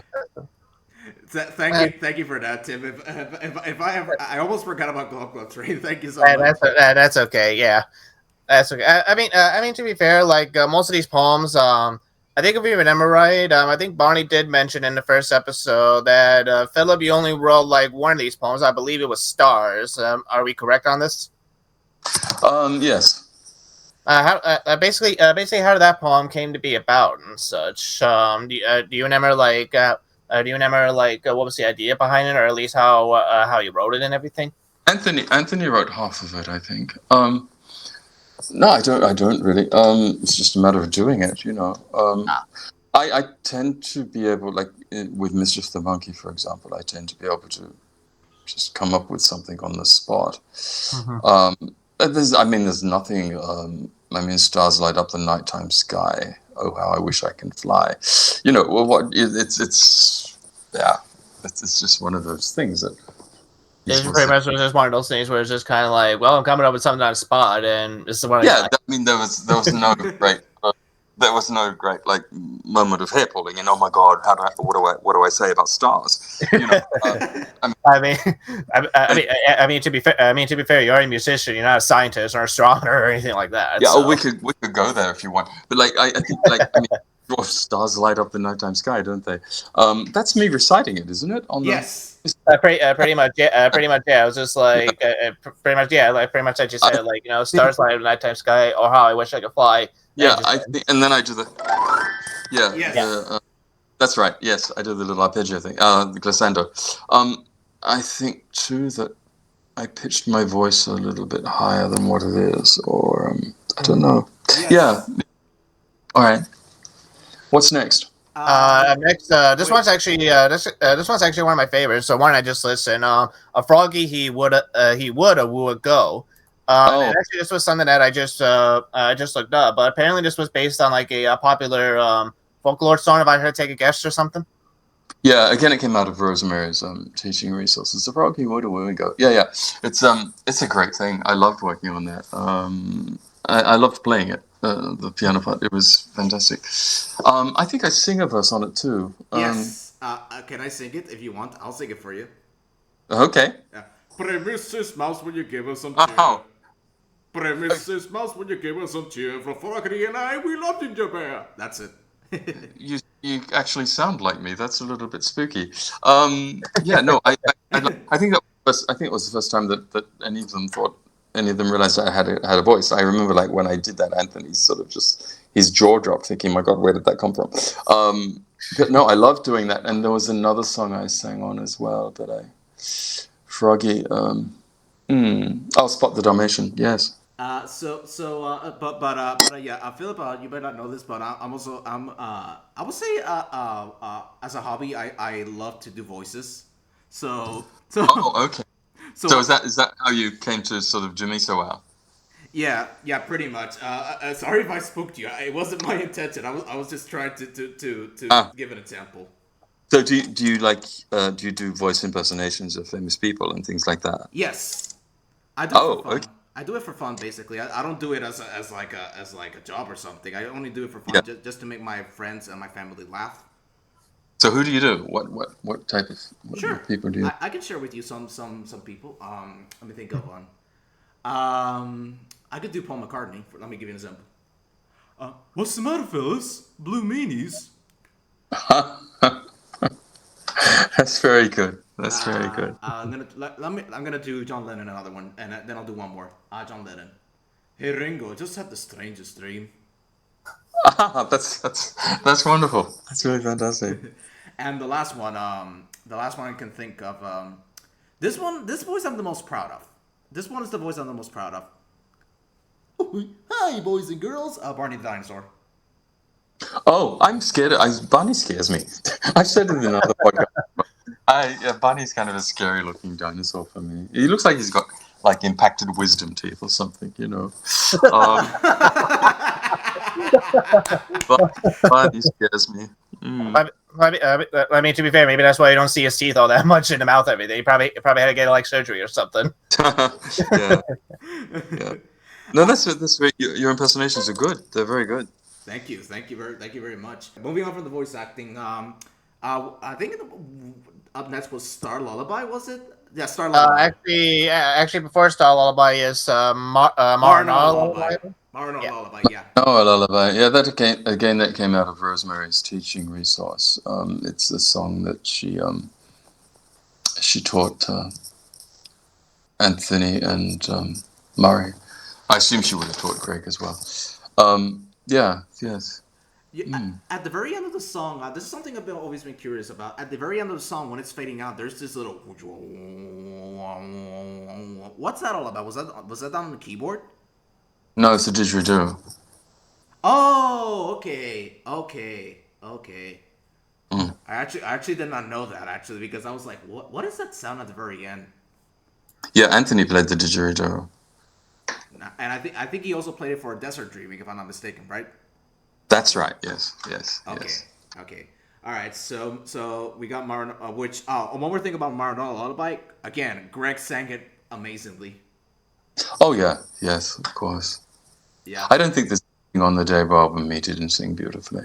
Oh yeah, definitely. I think he did a superb job. I think all of you did a superb job doing singing. Pretty much, yeah. I definitely do agree right there. But so we already did touch on stars a little bit. So now we talk about Star Lullaby for the next track.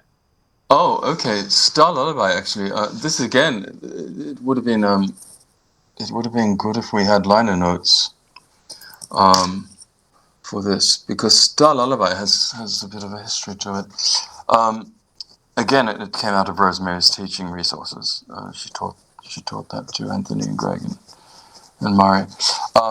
Star Lullaby is a Polish Christmas carol. Oh, interesting. Yes, and it's a very famous Christmas carol. And have you heard of the composer Frédéric Chopin? Yes, you have, of course.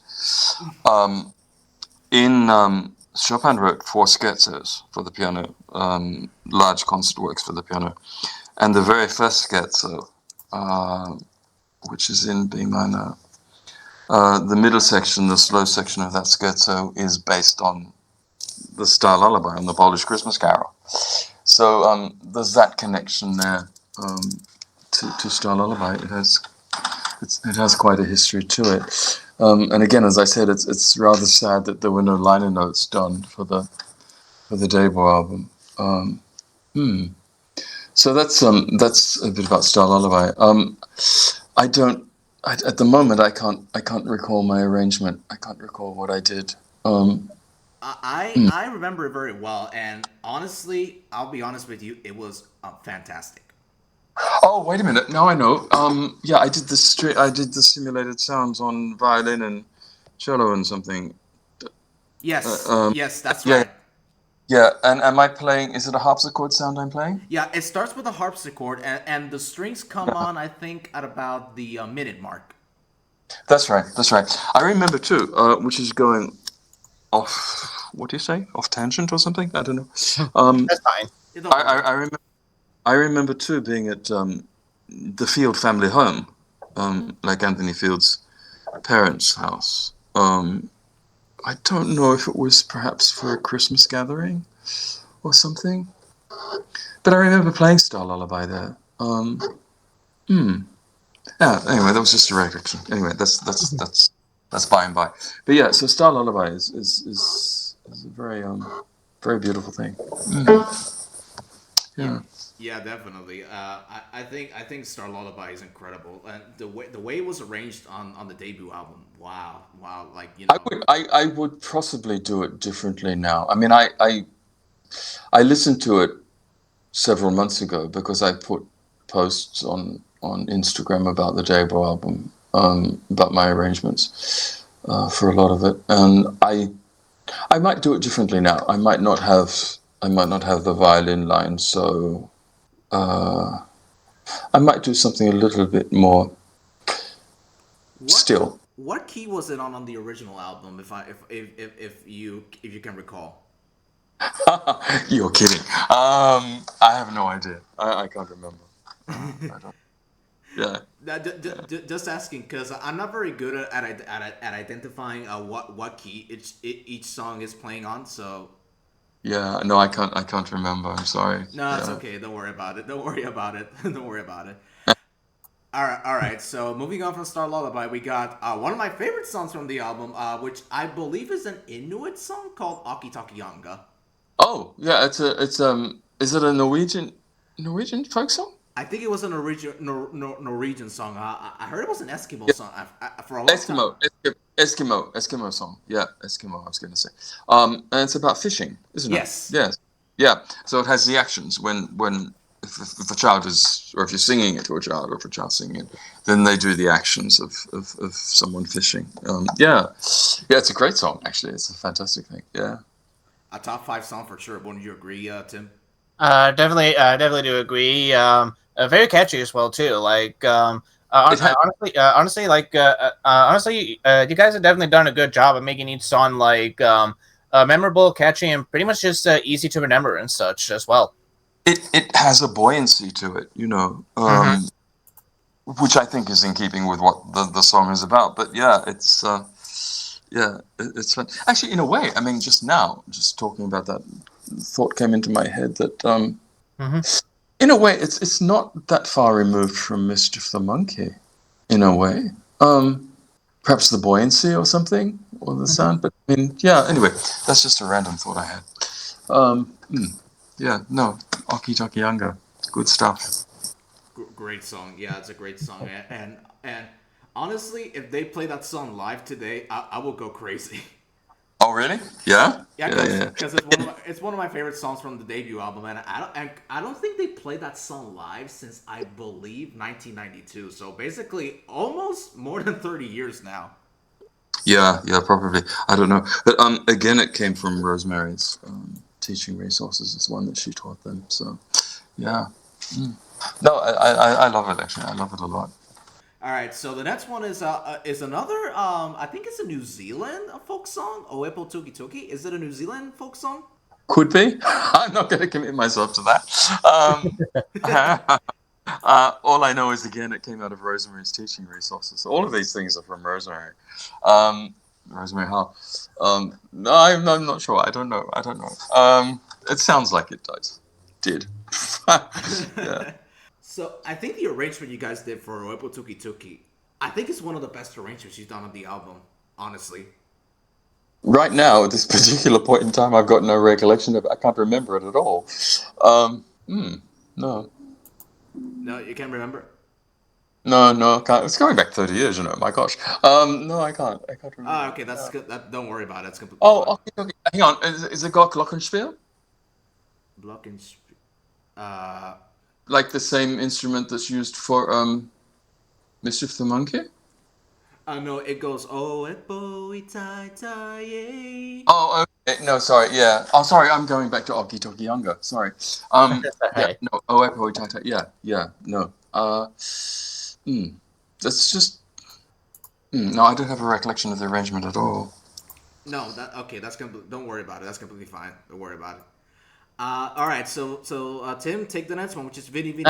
Yes, the Vinny Vinny. This is the one where basically, originally when you guys recorded this, you guys thought this was the song was say public domain and such. That's right. However, basically, when the original artist came up and basically said basically said to the group and everything, "Hey, I was the one that actually wrote the song." Now the track was basically removed from the album and such. This was something I've always wondered.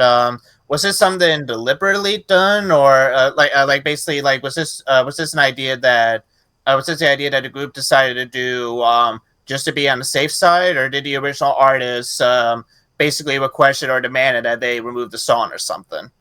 Okay, I was gone from the Wiggles when Yves Rocher is the gentleman's name. Yes, Why? Yeah.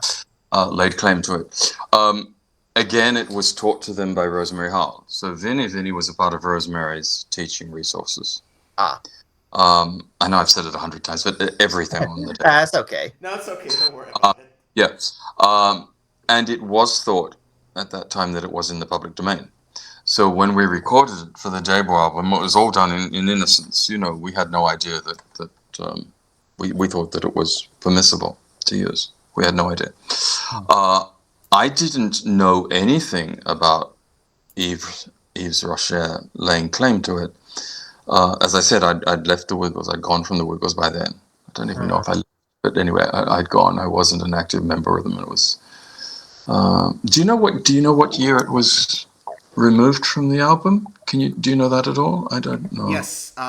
It was removed in '98. That's when they re-released the debut album with that track removed. They really released the debut album in 1998. I thought they'd phased it out in 1998. No, they re-released it once, and then they completely phased it out. Completely phased out the debut album, yes. Which I never understood. But I okay. So Vinny had quite a long shelf life on the debut album from 1991 to 90. So that's 7 years. How I first came to know of the issue at hand with copyright. Paul Field phoned me. He was the manager of the Wiggles at that time.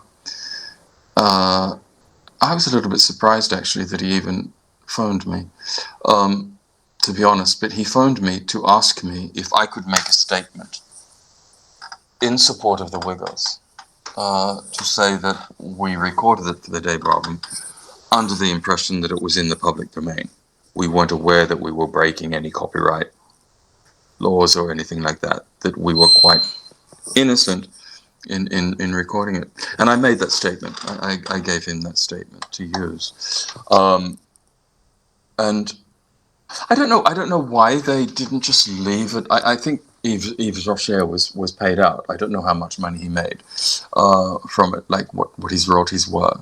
And rightly so, he should have received those monies. But I don't know why they didn't just leave it on the album and continue to pay Yves Rocher royalties, because it certainly would have benefited him. But that's how that came about. I was not aware of it until Paul Field actually phoned me and asked me to make a statement in support of the Wiggles, which I did. Okay. That '98 re-release. in case you're wondering, that '98 re-release is very hard to find now. So I've been trying to get a copy of the debut album for myself for many years now, and it goes for Mm. like hundreds and hundreds of dollars online. So I'm like, I know. Do you understand that? I don't. I don't. I can't. I like. I it blows think my it blows my head away. Like that album should still be available, and they took it out of print. I see it on eBay for going for hundreds of dollars, and I don't understand it. I actually put to Anthony at the time COVID was a major concern here in Australia, and of course everywhere else. I wrote Anthony 3 times the suggestion of re-releasing the debut album as a global fundraiser for COVID relief, meaning that it was re-released and all monies that were made from the sale of the debut album would go to COVID relief, respective to each country, like England, America, Germany, whatever. They would keep the proceeds for COVID relief.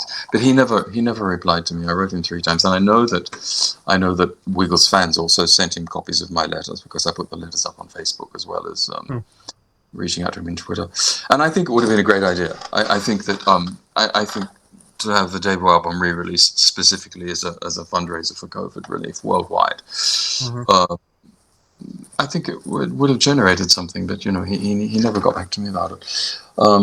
But yeah, it's so surprising that it sells for so much money on eBay. I actually bought a copy of it once off eBay. Oh wow! Do you still have it somewhere? No, I bought it for someone. I was only ever given one copy of the album when it came out. I've never had, and I don't have it now. But I bought it for someone and I signed it for them as a gift. And yeah. My neighbor has a copy of it actually, but she has it in cassette form. Okay. Because it was released as a cassette as well. Yes, but it sold. At the time it was phased out, it had gone platinum, and it sold over 100,000 copies, which I think it was close to.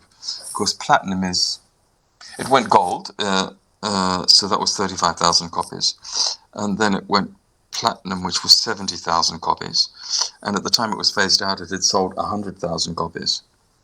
So it was doing well. It was doing all right. Very well. Yeah. I don't know how hard it is to. I know you've just said that the re-released version without Vinny Vinny is very difficult to get, but it's it's at least it's available on YouTube now. So Yeah, true. True. Yeah, that's true. But the reason being that I'm trying to find a copy of it is because I'm also a collector. I collect. Okay. Yes. And it's always been my mission to collect every single Wiggles album release, even the ones that have never been re-released ever since they were phased out. And my goal is to get the debut album with the original track listing with Vinny Vinny in, and it goes for like a lot of money online. So I'm like, I'm gonna have to wait until someone sells it like at a very low price so I can buy it because. Yeah, I have seen it at eBay for not so expensive. I have seen it at eBay for about $30 or $40, but sometimes it's up in the hundreds, and I'm thinking why, But yeah, it's funny.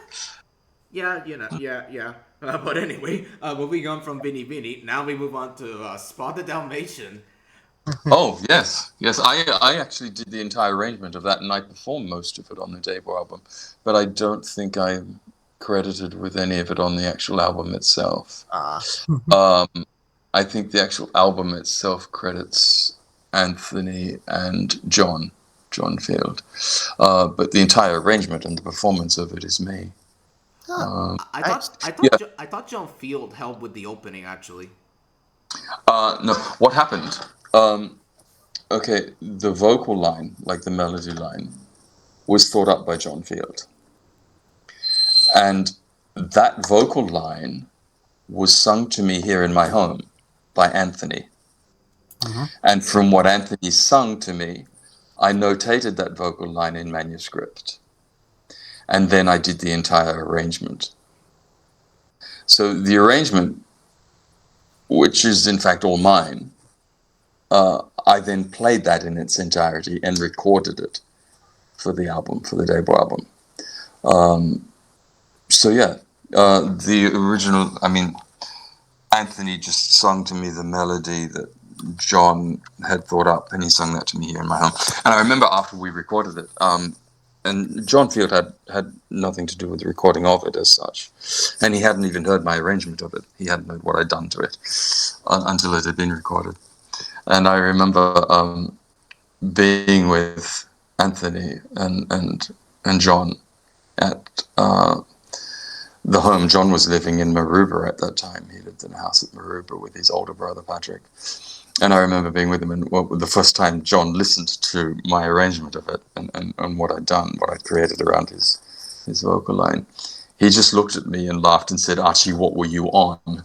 Meaning, I must have been high on something to write something like that. And it was kind of funny. And I think from memory too, he did a strange kind of quirky dance move to it. Like he kind of made fun of it, of the quirkiness of it. Yeah, but that's how that came about. Yeah. I did the entire arrangement and played it all myself on the thing. And we all take turns in singing a verse. I think I'm singing about Phil the platypus lost his duck bill. Yeah. Yes. He Phil lost the platypus. Yeah. So that's me there. But yeah, so that's how Spot the Dalmatian came about. That's one of my favorite songs from the album. I actually like it. I'm very proud. I'm very proud of my arrangement. It's kind of I think my music teacher would approve. Yeah, no, I liked it. I was very satisfied with it when I did the arrangement. It was a fun thing to do. Absolutely. I think that of all the arrangements I did, I think Spot the Dalmatian and Froggy Would Woo and Go were my favorites. Oh, and I loved. I'm jumping ahead of you. I know. This Old Man. I loved doing the arrangement. Yes. Honestly, yeah, that was also one of your best works. I definitely do agree right there. I just kept on wanting to speed up more and more to the point where everybody just sort of was out of breath. So that was basically your idea, just basically like speed up the song as the numbers went up and everything. Yeah. I could have kept going and just sort of spiraled it into the into space or something. It was good fun. I would have loved to go back in time and see then seeing you guys do 11 to 20. That would be so funny. Oh, I think as I got quicker, I got more of a concerned look on my face that my fingers wouldn't keep up with my brain. But it was great fun to do it. It really was. Yeah, it's a fun track. It's definitely a fun track, which I think you already know this because I think you saw the early access, the original early access first episode I gave you early access to, and that the original nursery rhyme inspired the "I Love You" song from Barney. I think you already know that. And like I said in the previous episode, once you notice it, you cannot notice it. Yeah. It's like things things you can't sort of unsee, kind of thing. There are things you can't unhear. Yeah, pretty much. Yeah, pretty much. There's another poem that comes. There's another song that comes after Spot the Dalmatian, which is Johnny Works with One Hammer. Oh yes. I have a funny story about that if I can remember it. Again, that came. I mean, again, that's from Rosemary's teaching resources, but Johnny Works with One Hammer. Anthony had invited me back to do the Dorothy the Dinosaur film clip. I was actually gonna save that story till after the track by track. Oh, but if you want to, okay. We'll save it till then, and remind me when we're talking about it too. Okay. Remind me about Johnny. Yeah. Okay. All right. So up next we got "The Man in the Moon," which is another poem, and do you know anything about that poem? Yeah, I wrote it. Yeah, and I is it true there's a man in the moon over the face I see? Not there. One thing I know for certain: the man in the moon has no hair. That's it. Yes. That's the one. Okay. I wrote that in the I wrote that the second time we tried to record the debut album in the auditorium at the Institute of Early Childhood. I wrote that there. It was another instance of Anthony saying we need another track type thing, and I just came up with that off the top of my head. Yeah, um, yeah. So that was it. That was written at the Institute of Early Childhood during the second attempt at recording the debut album. And you did the little ending where it's like, was that you? It would have been me on the keyboard, I think. Yes. Okay, because I'll be honest, that's my favorite part of the poem. The little Oh, ending. okay, okay. You're. What's the expression? You're racking my brain here. My goodness. I'd have to listen to it again. Um, yeah. No, it's a cute poem, I guess. I don't know. Okay, Well, the man in the moon doesn't have hair, does he? You know. no, he doesn't. No. No, no, he doesn't. No. Okay, Again, it's just stating the obvious, like stars in the nighttime sky. You sky. know. Oh, I wish I Um, could fly. that's going off on a tangent. That's the genius of Seinfeld. Seinfeld's comedy. He just states the obvious. Yeah, pretty much state the obvious and everything, and Yeah, people wondering when it's going to end. yeah, like muffin tops. I just, I mean, when I eat a muffin, I have a muffin top now. I just don't worry about the rest of it. It's and it's the same with like creating something for a child. The most important thing you can be for a child is honest, and not to dress anything up for as what it's not. If you can just because children know, and I think there's nothing more honest than saying that the man in the moon hasn't got hair. I don't know, except that there's not a man in the moon. But it's just stating the obvious, and there's magic to be found in that. Definitely, definitely. I think it's a cute poem, like you mentioned. In my opinion, it's a really well done poem. Mhm. Yeah, yeah, yeah. All right, so I, we already go. Oh, go ahead. My bad. oh no, I think I was just thinking. I think I've done a second poem about the moon since then. Because when I was, this is jumping ahead again, so cut me off if you want. No, it's I'll okay. understand. Please. Because I was intended to be on Here Comes the Song, and I'd written a lot of material for Okay, Here Comes okay, yeah, the Song. yeah. We'll, Yeah. we'll save that for when we finish. Ah, We'll save that okay. for when we finish the track by track because I actually have a couple of All right. questions about Here Comes the Song. Actually. Okay. All right. Okay. All right, so we already talked about this old man. Next we got Tim, you want to take the next one, which is CO Gone? I believe, yeah, it just says CO gone, right? Yep, CO Yeah. Gone. Yeah, Has CO gone. no. Honestly, like, basically this track right here, like, this one was really well done and everything too. Like, first time I heard it and everything, like, pretty much, like, I was already humming along to it and such, and yeah, just basically the same old question and everything. What was the thought process behind this one? Um. It came from Rosemary's Teaching Me Sauce. I think um the debut album, as far as all the varying musical styles Mm-hmm.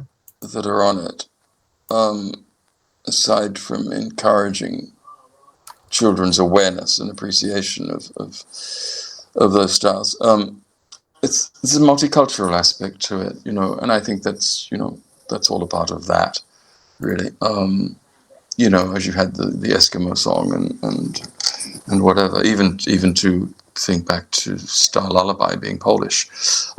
So it's just it's presenting just another cultural aspect that's addressed through music. I don't really remember it actually as a so what kind is this just vocalizing with it It from was the it was actually Greg singing. It was like "See gone." oh okay yes yes That one. Yeah. yeah now I remember yeah it's a lullaby yeah it's beautiful yeah Yeah, it certainly is. It certainly is. And Greg did an amazing job. oh yeah yes I think it sounded like a broken record talking about Greg so much. A lot of people do. It's understandable. It's very much understandable. I haven't had any dealings with any of the Wiggles really since 1992. But in 2011, when Greg released his autobiography Now and Then, and I read the chapter, which he more or less devoted the entire chapter to me. I think called it Wiggly Genesis. Um, I was actually touched. What he wrote wasn't entirely factual, but I was very touched by the fact that he'd said so much about me. And I emailed him at that time and thanked him for it, and he emailed me back. So we had a brief communication there. But yeah, but everybody shares the same sentiments about Greg and his voice. It's a beautiful voice, and it's a voice that's ideally suited for children. You know. Yeah, definitely. Yeah. Uh, Yeah. he did. I don't know if you're aware. He did some solo albums. Not related to the Wiggles. This is basically some solo albums he did. He did. Yes. He did a cover of "Bridge Over Troubled Water" by Simon and Garfunkel, and oh my god, that was fantastic. Oh, really? I haven't heard it. It's an incredibly difficult song to sing.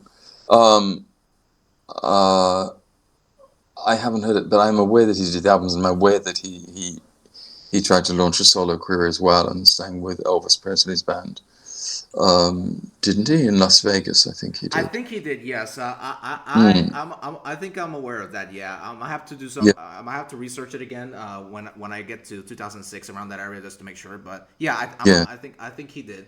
But yeah, "Bridge Over Troubled Water" is a difficult song to sing. I've tried to sing it, and it's very yeah, difficult. yeah. It's a beautiful song. Simon and Garfunkel. My gosh, it's going back a bit. Um, but yeah, no, I'm aware that Greg has done some solo albums, and I'm not sure his voice um, would support a solo career like that. Um, I don't know. I just always thought of him as a voice for children's music. Well, I think Sam Moran. If you look at Sam Moran, he's really got an operatic voice. He's an operatic tenor. So I think he can pretty much sing everything. But they're different. They're different types of voices. Yeah. They're both wonderful. They're both wonderful voices. And there are times when I've listened to Sam sing and I'm thinking, oh, sounds a little bit like Greg, But I think Sam, almost definitely, as he has done in the past, could sustain a solo career with the voice that he's got. It's quite a wonderful thing. Have you seen his cover of "Oh Holy Night"? Like, oh my god. Oh, oh, yes, I have. Yeah, wonderful. I think I even put it on my Instagram page. Yes, it's very beautiful. And Tim, if you're wondering, Sam was Greg's replacement. If you're wondering, because Oh, yeah, interesting. yeah, when Greg left, they basically got Sam to replace him. Actually, Sam had filled in for him a couple times before. But when Greg left, they basically went to Sam and say, "Hey, we want you. You've been doing a great job, so we want you to take over." So just to clear some confusion with you, if you're wondering. He's an immensely talented fellow. I think he studied at the State Conservatorium of Music here in Sydney. Um, and I would say that there's probably nothing that Sam cannot do. He's incredibly gifted, and the songs that I've heard that he's written, from all the fields and everything, remarkably fine songs and so nurturing. They just, um, they're just beautiful things. Definitely. All right. So moving on from Seogam, we got "Wind," the poem. Oh, Wind. That's Anthony. I think, yes, Anthony. Yes, The wind is a funny thing. You can see it, but you can't you can't see it, hear but it. you can hear it. You can see it, but you can hear it. Yes, yeah. That kind of makes me think. Actually, this is going off on a tangent. It makes me think of the conversation between Christ and Nicodemus, um, where Nicodemus asked Christ, "How can you be born again?" And Christ explains to Nicodemus how you don't know where the wind is coming or where it is going. It's just that just came to mind. Yeah. Anyway, no, that was Anthony. Yes. Were the wind sound effects done on a keyboard, or was that done by the voice doing or Oh no, that was a keyboard. okay? Because to me, when I first heard it, I thought, is that done by with the voice? Because for some because believe it or not, some people can do a wind impression very well. So I was just wondering about that. It's funny. I like speaking of wind impressions, and I can't whistle. I've never been able to whistle in my life.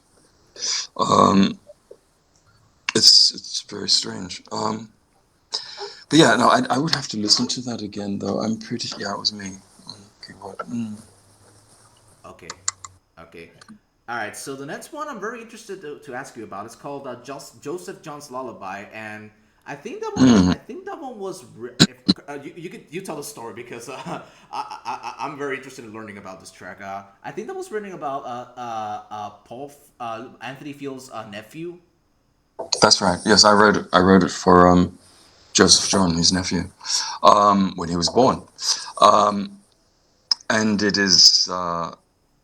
There's a bit of a story to this. It's Brahms' Lullaby, Mm-hmm. uh, as you know, is a very famous lullaby. And at the time, I was involved with Anthony.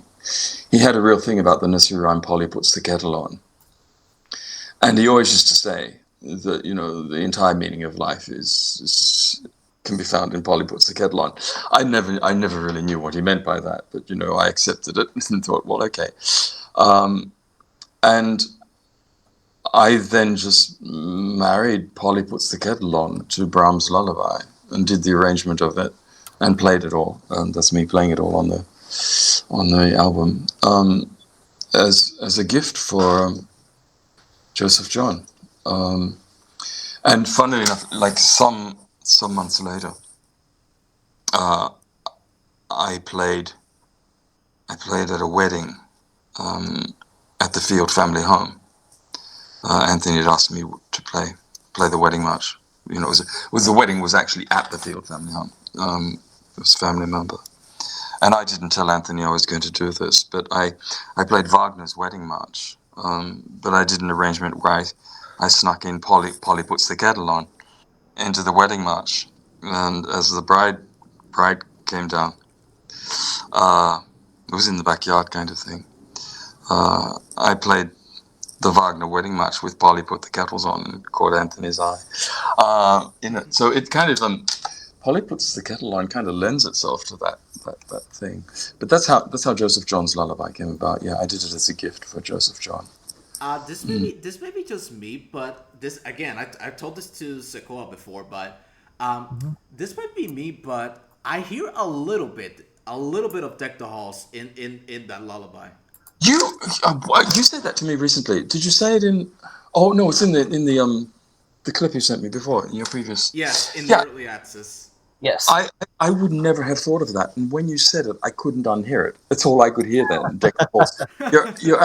You're absolutely correct. That was pretty much the same experience to me when Barney told me that this old man sounded like "I love you" and everything. And Yeah, yeah. yeah. Once I heard the first notes, I was just like, it actually does. I cannot unhear this Yeah, anymore. yeah. Deck the Halls with yeah, absolutely true. You're correct. Yeah, it does. Yeah. I thought it was just me, but when we were listening to the album to review for fun, and I listened to Joseph John's Lullaby, I was like, I hear a little bit of Deck the Halls in there. Yeah. No, it is. I put it like when I was doing on Instagram a rundown like some months ago of my arrangements on the Debo album.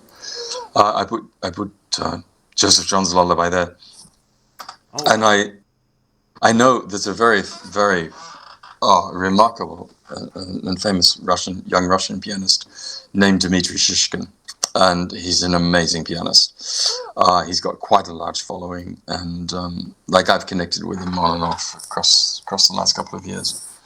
And excuse me, um, he liked it when I put Joseph John's Lullaby on Instagram. He liked it, and I died a thousand deaths because I thought this is a serious classical like musician, just incomparable technically, and there he was liking my Joseph John's Lullaby, and I thought, it was really nice. But yeah, it was a gift to Joseph John. I wouldn't know Joseph John if I passed him in the street. I don't, no idea what he looks like, but I'll be honest. Like Joseph John's lullaby is amazing. Like I listen to that lullaby a lot. Even in times when I'm feeling stressed, I put on Joseph John's lullaby so I can relax. Yeah, I think I wanted at the time I did it. I kind of wanted it to sound a bit like a children's music box, and I had in mind the idea of a child just falling asleep in their room at night with this like luminous music box that was sort of casting rainbow colors about their room. When it played, and they fell asleep to it. That's what was in my mind when I wrote it, anyway. Mm. One, I think, in my opinion, that out of the whole lullabies in the album, that's my second favorite. But after listening to you tell that story, I think it might be my favorite out of the whole Oh, lullabies. okay. Oh, thank you. I'm glad. I mean, the fact that the debut album is the actual demo tape that we submitted to the ABC, I would I would have welcomed going back and reworking through it, perhaps, and adding things here and there to different tracks and making it a little bit more tighter. But it certainly had a good response from people. And I think to sell over 100,000 copies sort of speaks to its its worth. Definitely, You know. definitely. If now that you brought that little statement up, I'm curious. If you could go back into the studio and change something you did on the demo tape, what would you change? Um, I think I would change Joseph John's Lullaby a little bit, and I think with the lavenders blue, I might tailor the violin lines a little bit more, not have them so archly trying for an effect. I don't know. I think we were all surprised at the time that was released. Um, you know, but that actually speaks to everyone's ability to actually produce something more or less on the spot and to have it, you know, promoted by the ABC. Um, I mean, what they did was promote a demo tape, which is quite an amazing thing, really. Um, Incredible. yeah, Incredible. I don't. I mean, children's group aside, I wonder if there are any groups out there that can actually say that any of their albums that are released are demo tapes. Probably not, but. Not one comes to mind. The closest one that I think comes to mind is this band that actually was the first band I ever listened to when I was a kid, called Boston. The demo tape was done, but then Epic Records, which is an American label, said, we're not releasing that. You have to go back into the studio." So basically, they almost released it, but basically they forced Tom Scholz, who was the founder of the group, to go back into the studio and re-record the demo tape. All right. Okay. I have no idea. I don't know who Boston are. But yeah. Okay. So then we got Desert Dream, which is a track I'm very I'm very interested in learning about. So could you tell us about Desert Dreaming? Um, well, again, it addresses the multicultural aspect of the debut album. Um, it pays homage to indigenous culture. Um, Anthony at that time was learning to play the didgeridoo as well, so he's playing the didgeridoo on that. We both wrote that together. Um, it's a little bit eerie, isn't it? I think you said it was. I Yes. suppose yeah, a little bit spooky, perhaps. But it's the idea of someone just being in the desert, and perhaps as much as it involves sound and creating an effect through sound.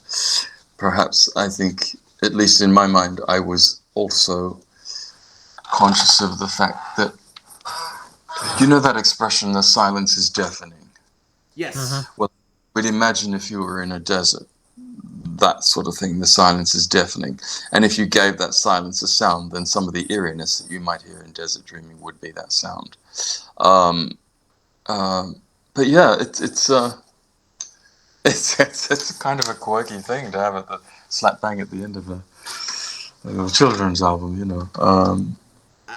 It's story, like story time. Like here in Australia with Aboriginal culture, you have story time, which is to do with their history and their folklore, and I think that desert dreaming is in some way a representation of story time, because it tells a story, most definitely. you know. Um, So that's not the best I can give you on Desert Dreaming, I think. Yeah. I think for a poem, it's very creative. Like Tim and I, when we were listening to Desert Dreaming, Tim and I were kind of joking that it's quirky and it does sound very eerie, but at the end of the day, it's very creative, very creative. Yeah, It, I think it, too. it is. It definitely made a lasting impression on me. And the first time I listened to it and such. Yeah, I And think I. honestly, like just listening to it, it actually did feel like I definitely was in Australia in the desert and, as well, and Yeah. actually seeing some of the actions being said by that poem and everything. Yeah, we tried to record it in the auditorium at the Institute of Early Childhood to begin with, which would have been good if it had worked out because it was such an open space. The auditorium, was a large, reverberant sort of place. But what was I was going to say something too about? It's gone from me now. No, sorry, I've lost the thought that I had. It's That's all okay. right. It's all right. Don't worry about it. Before we end the debut album, there's a reprise of "Get Ready to Wiggle." I've always been curious about why that song is repeated at the very end. Was that an idea from Anthony saying like, "Hey, we need to put the Get Ready to Wiggle at the end of the album so we can what's the word I'm looking for?" Pretty much kind of like ended out on like kind of like a bang or something in a way. End the album with a bang. Yeah, pretty much. Possibly. I mean, it would have been, if Anthony had wanted that, then it would have happened. It would have been his idea, I would imagine, because at a creative level, he more or less had control over everything. So basically, like as far as my involvement, actually my entire involvement with the Wiggles and with the debut album, I just did what he asked of me to do.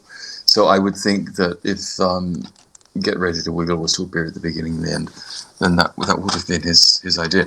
But why it's just maybe it's like it's a nice effect, like when you have bookends, you have a mantelpiece with two bookends and you've got the book side side.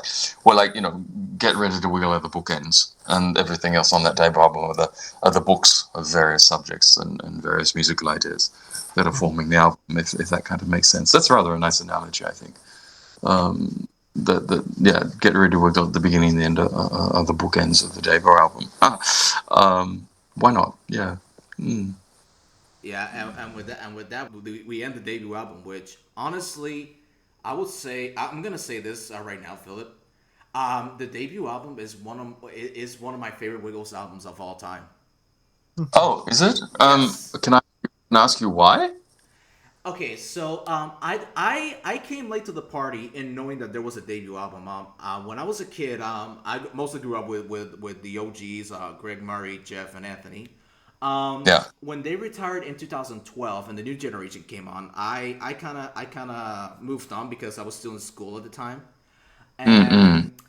And for curiosity, one day I decided to type out Wiggles albums to listen to them. And then when I scrolled down a playlist, I saw the Wiggles 1991. I'm like, what's this? I click on it, and it was a debut album. And when I was 10 years old when I heard it, and Oh, and I'll be honest, I enjoyed it. I honestly enjoyed it. And as I it would have been something. It would have sounded vastly different to anything you had known from the Wiggles, I would think. Yes, pretty much, Yeah. because I was mostly used to the arrangements they did with this guy called Dominic Lindsay. I don't know if you heard Oh about him. no, no, No, okay, no. all right. Well, basically their sound changed as the years went by, and so when I went back and listened to that first time, I'm like, huh, this actually sounds very different from what they're doing. This is actually really good.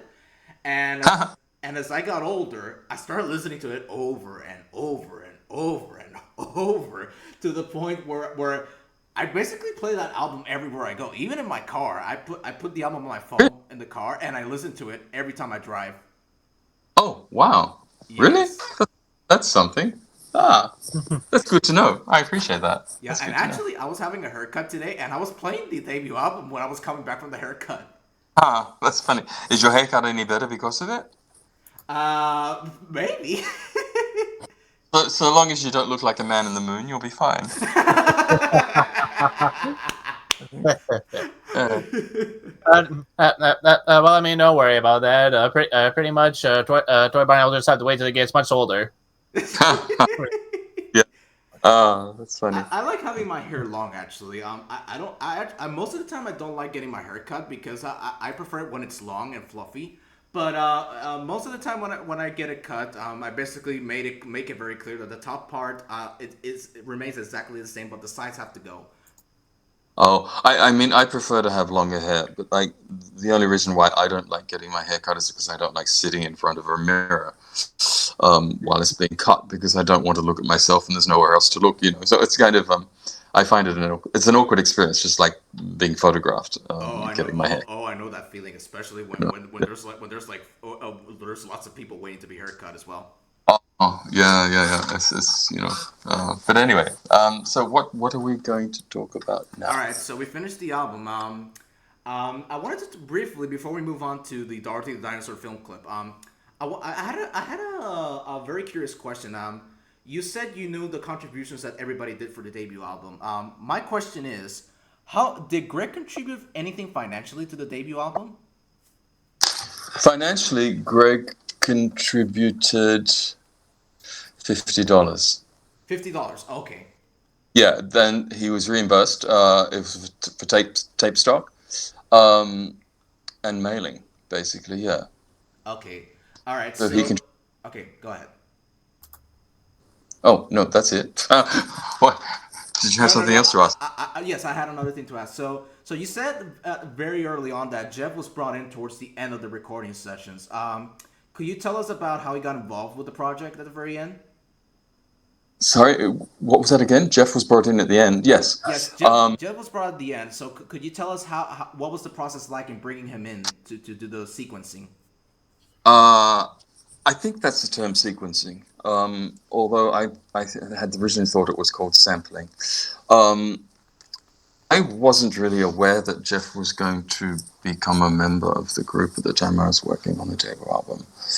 Um, and all I know really is that he was brought in, you know, almost towards the completion of the album. It had almost been finished to sequence, sequence everything I had done into his keyboard, which I think is called what's it called, a Korg or something.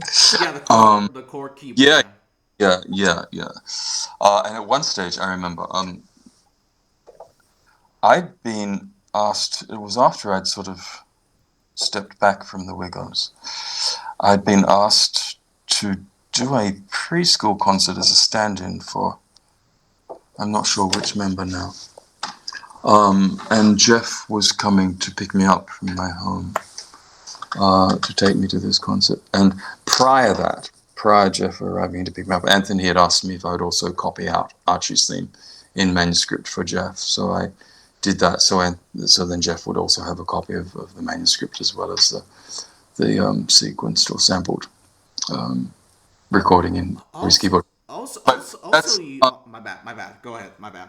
oh no, I was just gonna say, but Jeff actually contributed nothing financially to the debut album, and his overall recognized contributions officially came in at 9.10%, and most of that is made up of my arrangements because everything I had done was divided up equally between the group, so that if Jeff or even Murray or Greg had nothing to do with anything I had done, they got a percentage of those royalties.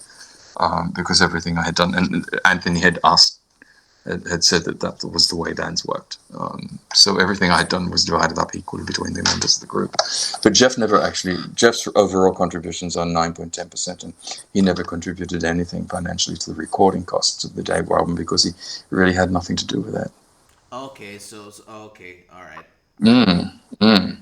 Now that you mentioned Archie's theme again, that you filled in for one of the members, I think that was one of the rare times that the Wiggles actually played it live. Because thinking about it when you said that, I'm like, oh wow, so they really played Archie's theme live one time. Oh, I don't know, not so much at that concert that I was in, but I know that when I arrived with Anthony at Darling Harbour for the Dorothy the Dinosaur film clip, I could hear Archie's theme being played to the crowd of children and their parents, the audience that was there. I could hear Archie's theme being played to them as a pre-concert kind of thing, as part of, the music that was So being... basically, it was like the tape that's being played as like a stand-in music while everybody gets their Yeah, yeah, seats. Oh, yes, yeah. okay, okay.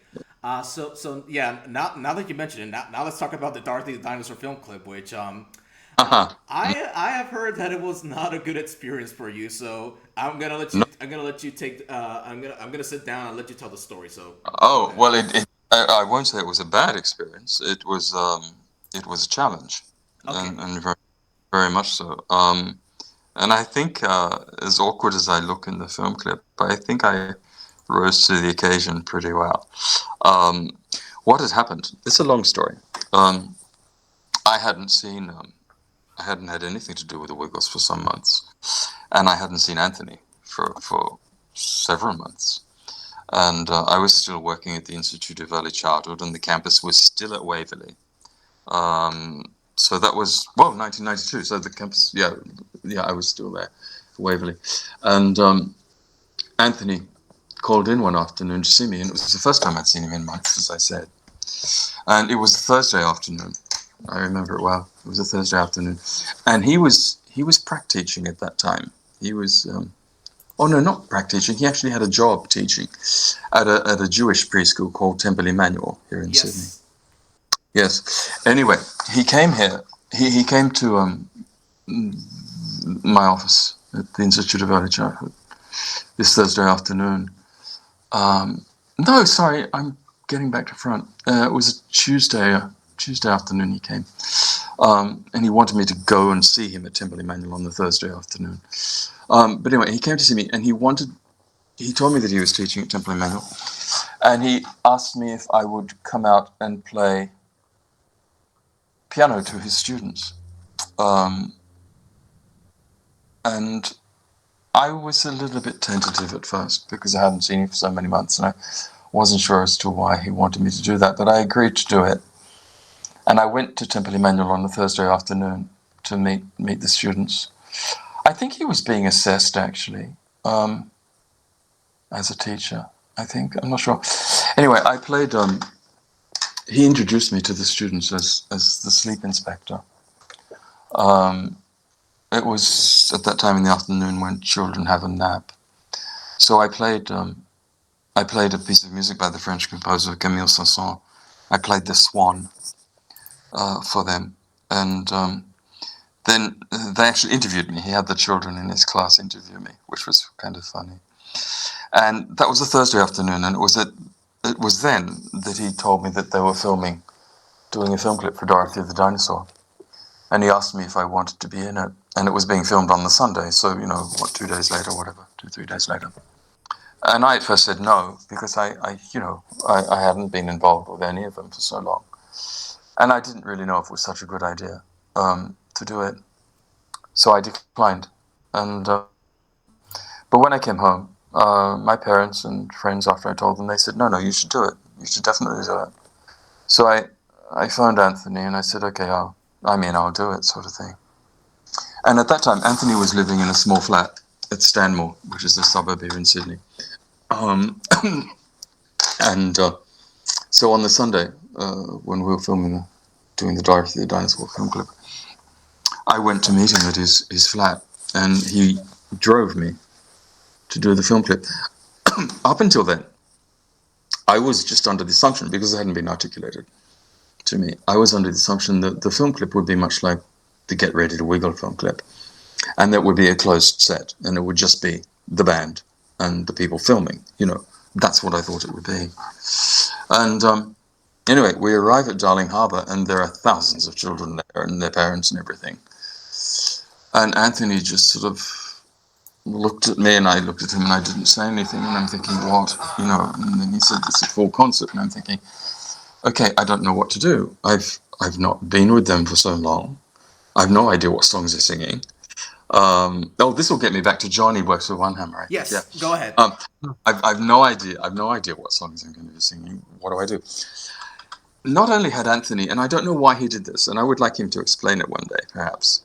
I don't know why he never told me that I was going to be thrown in the deep end in this concert, full half-hour concert for children. Aside from the fact that the Dorothy song was going to be filmed.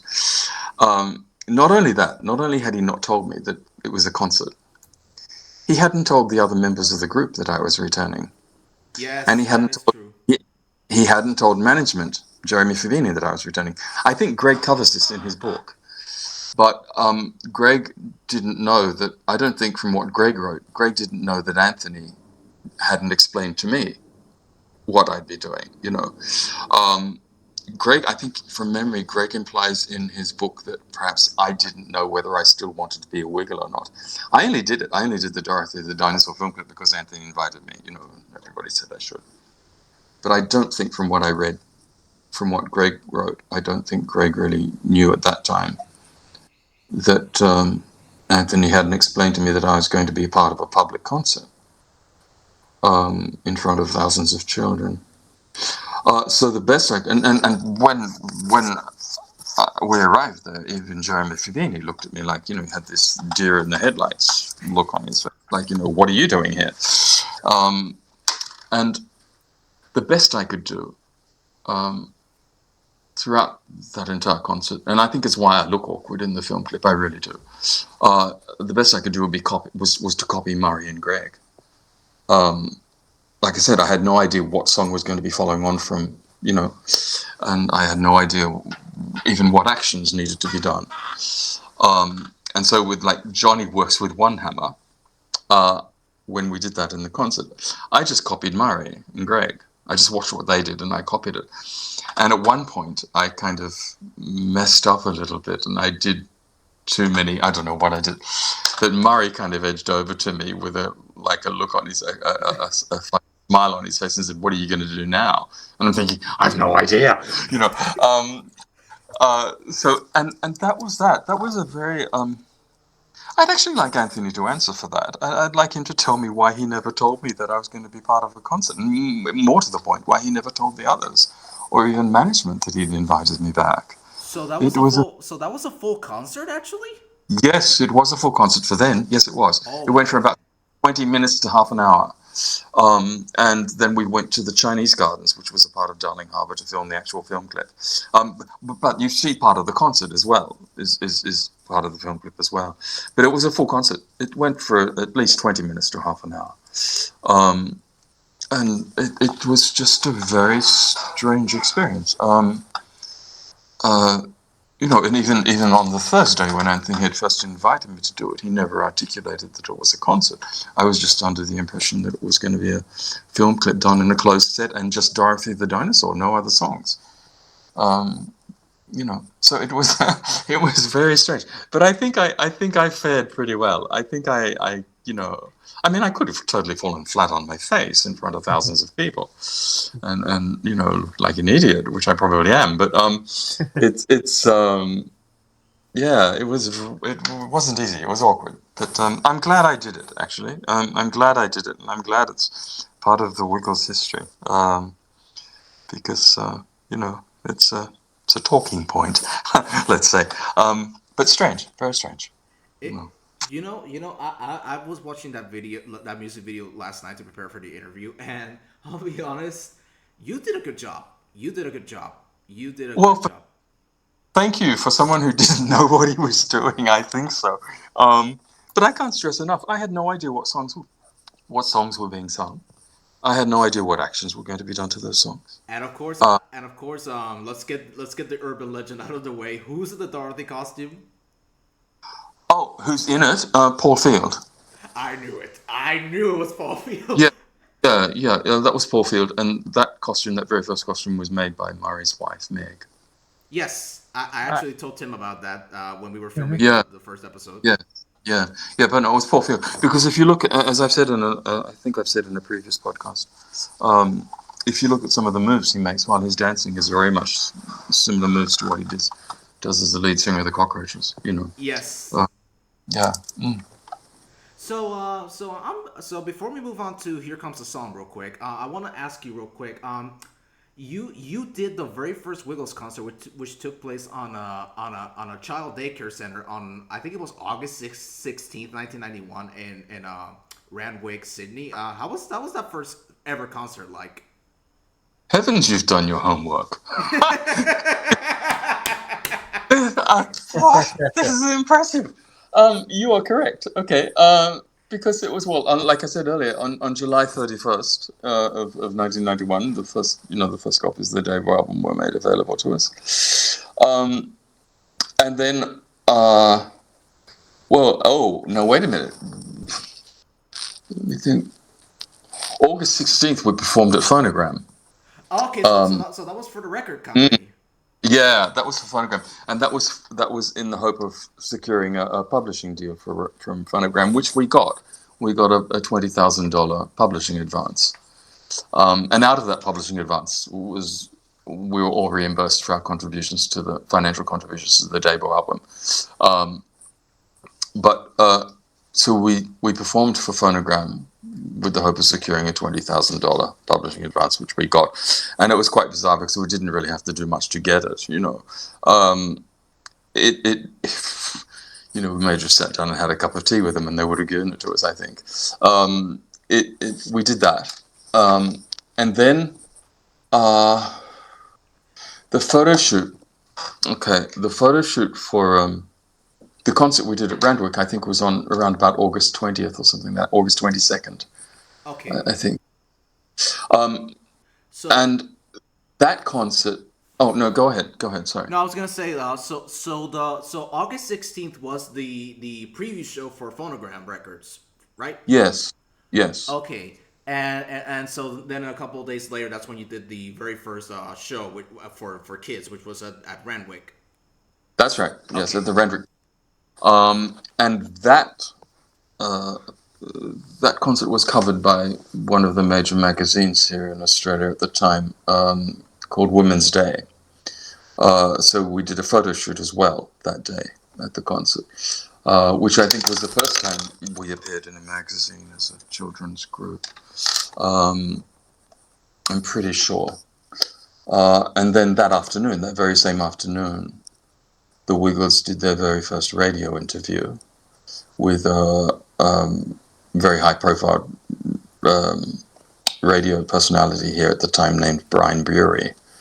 But I wasn't included in that interview. That was another strange thing with Anthony, actually, because Anthony told me to come home, not to go. I wasn't needed in the interview, and just to come home and to listen to the interview from the radio, sort of thing, which I did. And I wasn't mentioned in that interview at all. So the effect that was created was that the Wiggles were a 4-piece band in that radio interview, which was kind of odd, because there I was, having done everything I'd done for the debut album and being a part of the concert and the photo shoot for that magazine, and I was totally excluded from the radio interview, the first radio interview that they'd ever done that afternoon. I wasn't even mentioned in name. So, yeah, that was strange. Then on... no, that's it. Yeah, that's it. Yeah, it was very strange, very odd. So you did the Randwick show, and then I believe that's when you did the letter of resignation. Correct me if I'm right on that. I was advised to write that letter of resignation by Jeremy Fabini, primarily because I had a verbal agreement with Jeremy Fabini to stay behind the scenes and write for subsequent debut albums, well, the next two, because the contract that the debut album rewarded the Wiggles with was for 3 CDs. So the debut album was already in existence, and I had a verbal agreement with Jeremy Fabini to stay and write for the next 2 albums, which would have been Here Comes a Song, which I did write for, and I wrote a lot of material for, and whatever the album was after Here Comes a Song, I don't know. It was an EP. It was an EP, but if you were going by chronological order, the next album would have been in '94. Oh, okay, all right. But Jeremy Favini advised me to write this letter of resignation so as not to incur any expenses for future albums, which I did. And curiously enough, even though I wrote a lot of material, I wrote a lot of material for Here Comes a Song. Um, Curious, and I didn't actually end up recording any of it. Curiously enough, I did incur expenses for Here Comes a Song, which were later paid back to me through the ABC. But I think I incurred those expenses because I was still a member of the partnership with the Wiggles up until I didn't sign the release form from the partnership until November of 1992. It had been issued to me by Jeff Fatt, and he delayed issuing it to me because he was renovating his house or something like that. At least that was the excuse he gave. Yeah, that's what I heard. That's what I heard too. Yeah, and when I got the release document in November of 1992 to sign it from him, he dated my release somewhere around about July of that year. So I was actually still a member of the partnership at the time Here Comes a Song was recorded. So if we're going to look at it in legal terms, I had every right to be on that album. But it never happened. But I did write a lot of material for it, yes. Okay. So let's moving on to Here Comes the Song real quick. What actually happened? What was the true story? I heard that you were supposed to be on it, but then I read this in Greg's autobiography that you left to perform for the Liberace Foundation in the United States, and they re-recorded it while you were away without telling you anything. So what actually happened? That's what happened. I wrote, like I said, I wrote a lot of material for it. Okay. The only person, and actually, I recently, in the last several years, I published a small book of children's poems, which actually has a lot of the Here Comes the Song material in it. I even wrote a pantomime for children called Bebop, which was to be on the album. Anthony had heard that. The only person, member of the Wiggles, or anything to do with the Wiggles, that heard some of the material I'd written for Here Comes a Song was Anthony. His mother had heard one thing, because one of the things I wrote, he liked it so much, he asked me to phone his mother and play it to her over the phone, and I did that one evening. So the only two people really that knew anything of what I wrote for Here Comes a Song are Anthony and what his mum heard, but I doubt that she would remember. Anthony loved everything I'd done. I actually wrote an entire album, I would say. I wrote children's poems, I wrote music. Like I said, I wrote the pantomime. I wrote songs that would teach children how to identify intervals in music as well. And I don't remember Greg mentioning this in his book, but you said he did. I was due to fly up to play for the Liberace celebrations in Las Vegas in probably close to around about the 11th of... It was oh my bad. It was my bad. Continue. Oh, I think it probably would have been about the 11th of May, because I always would fly out when I was going to play for the Liberace celebrations. I'd always fly out on the 11th of May because his birthday was on the 16th of May.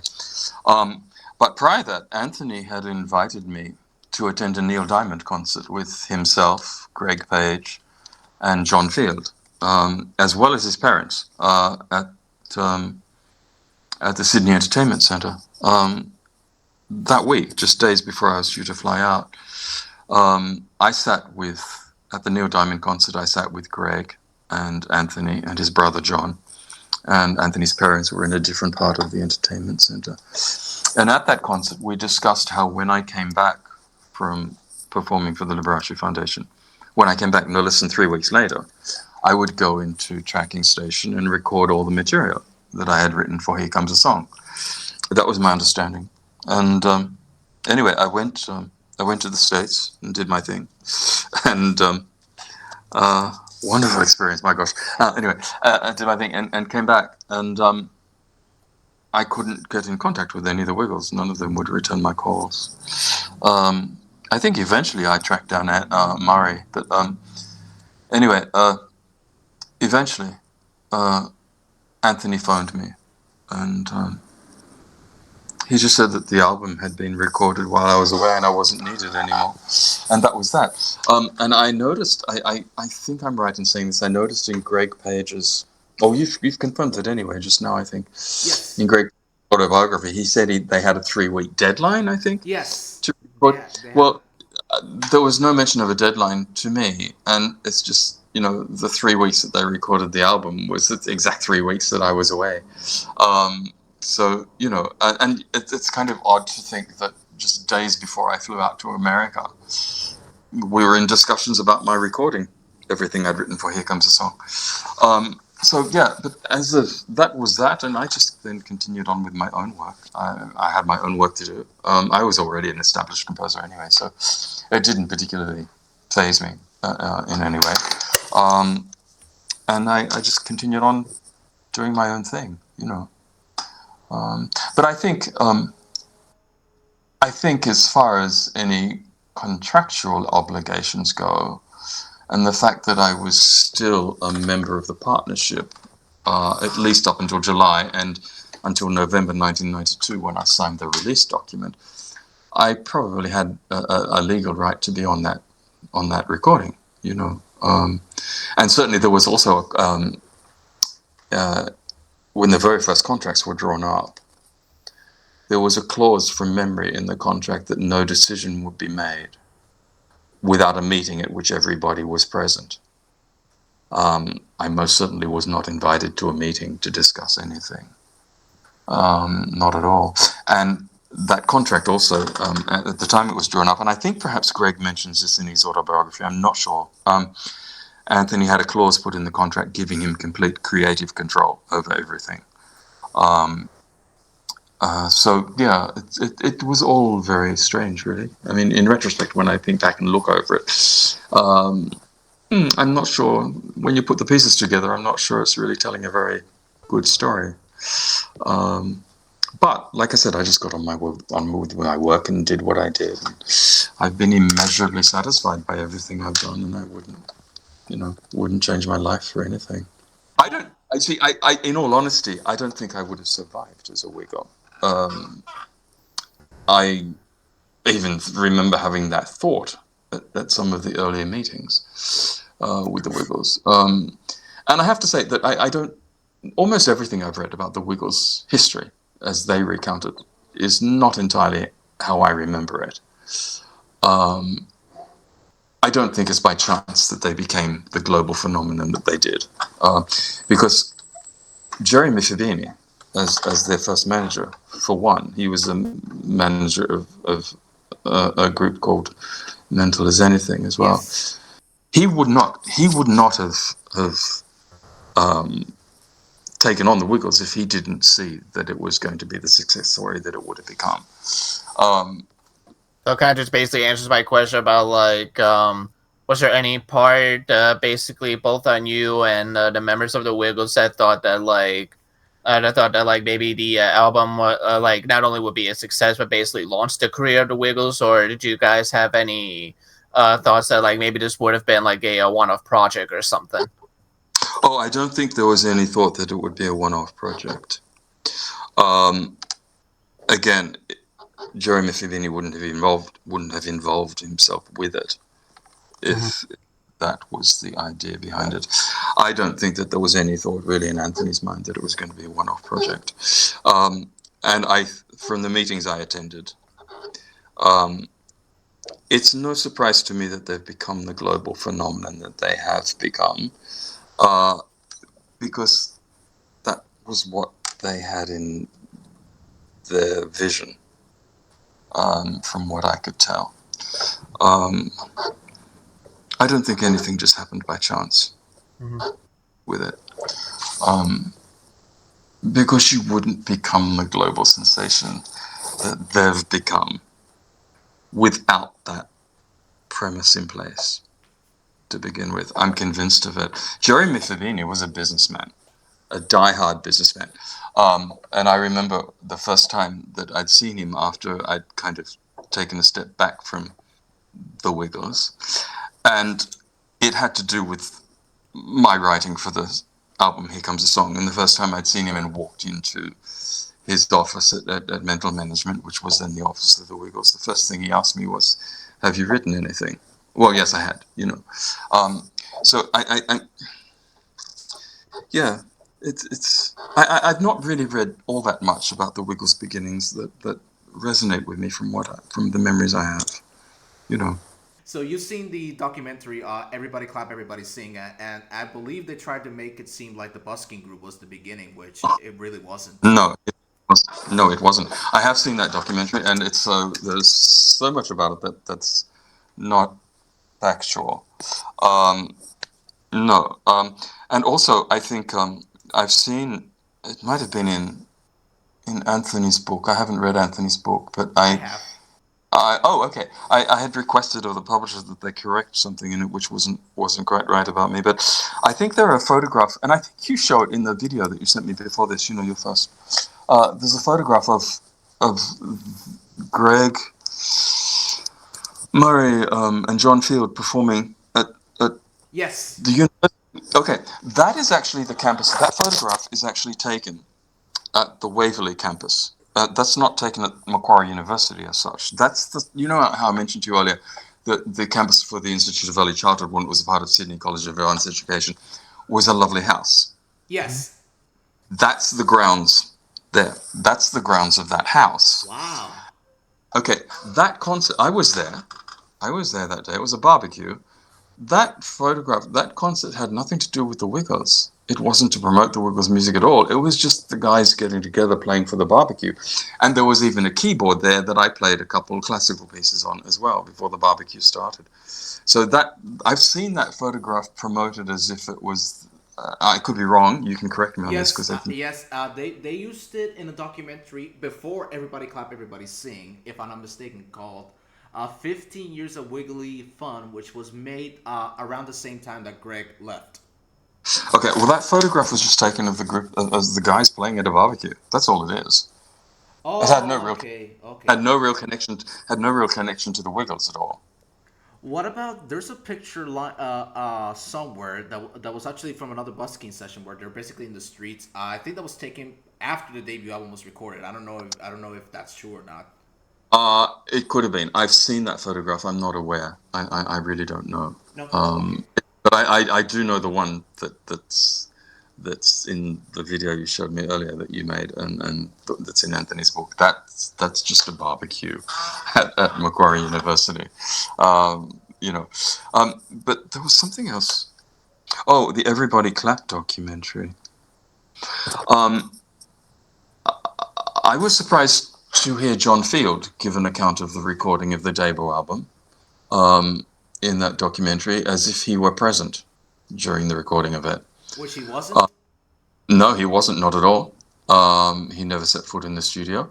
And in that documentary, he seems to imply, I could be wrong, he seems to imply that the recording studio was small, was tiny.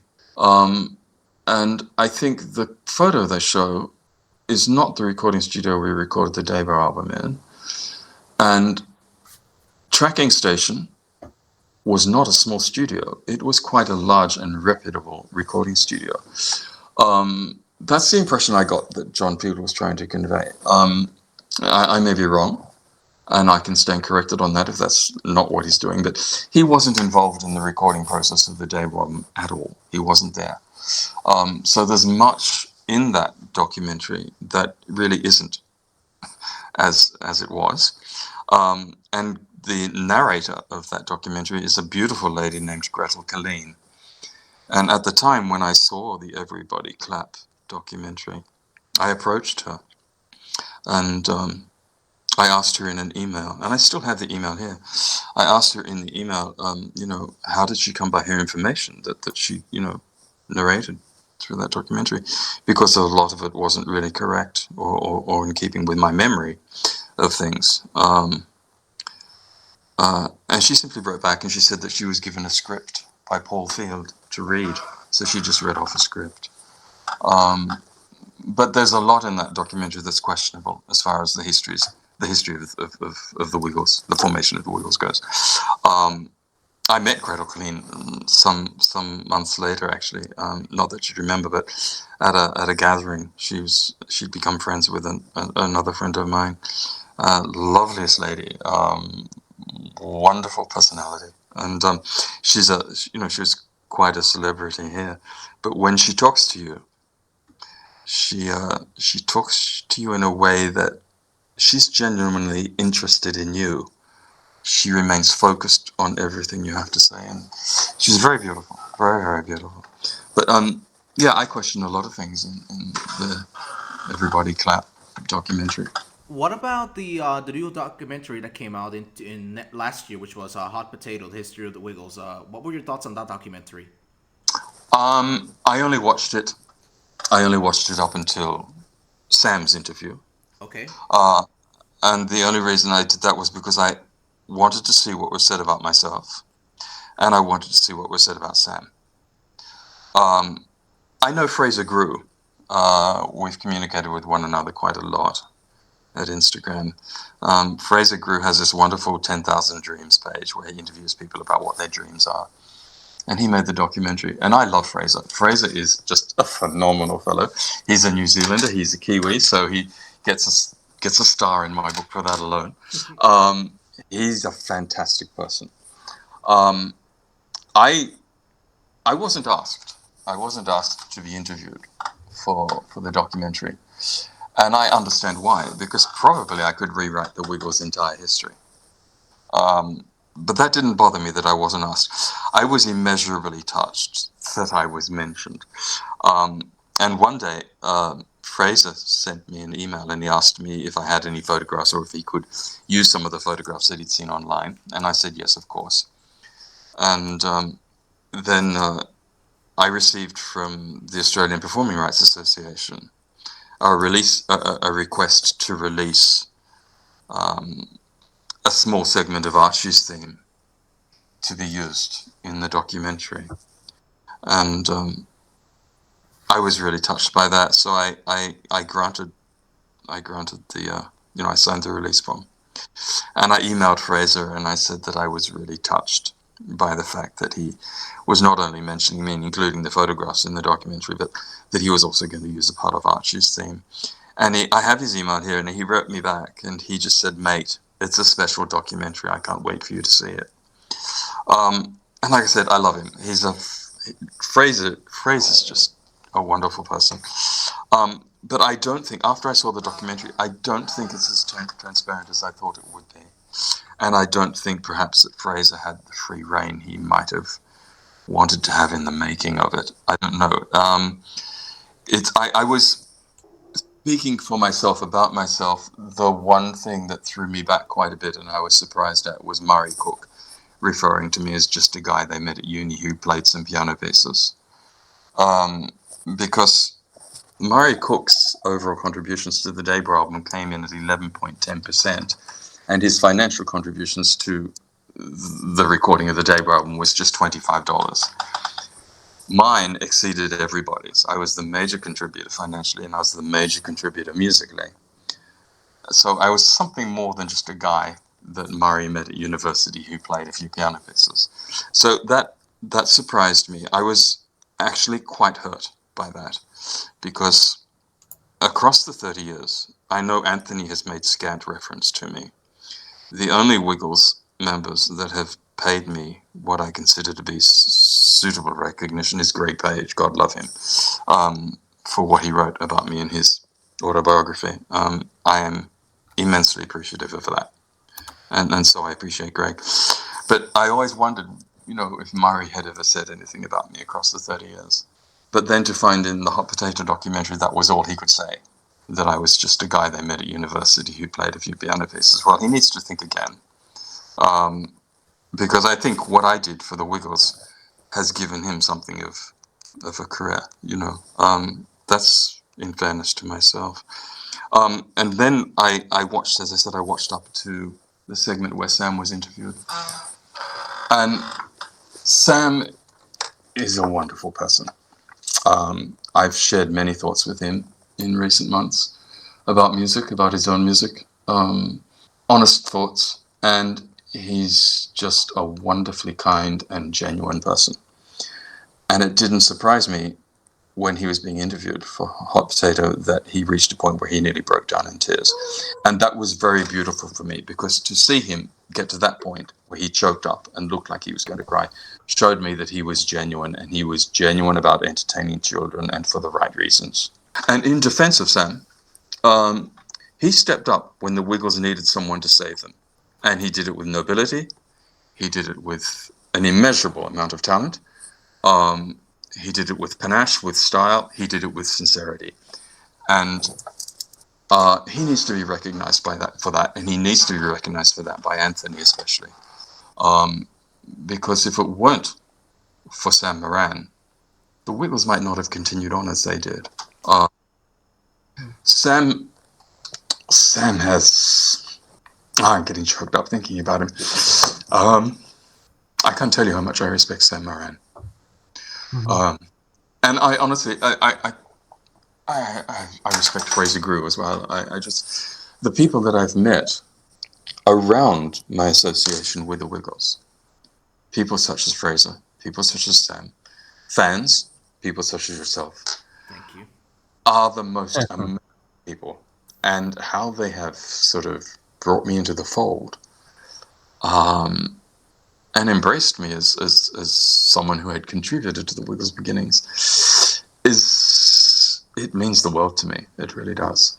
But I think back to the documentary, The Hot Potato. Maybe I was the hot potato. I was. Maybe that's it. Maybe I'm the hot potato. No, I'm thinking back to it. It's a beautifully made documentary. As much as I've seen of it, it's a beautifully made documentary. But I'm not sure it's entirely factual.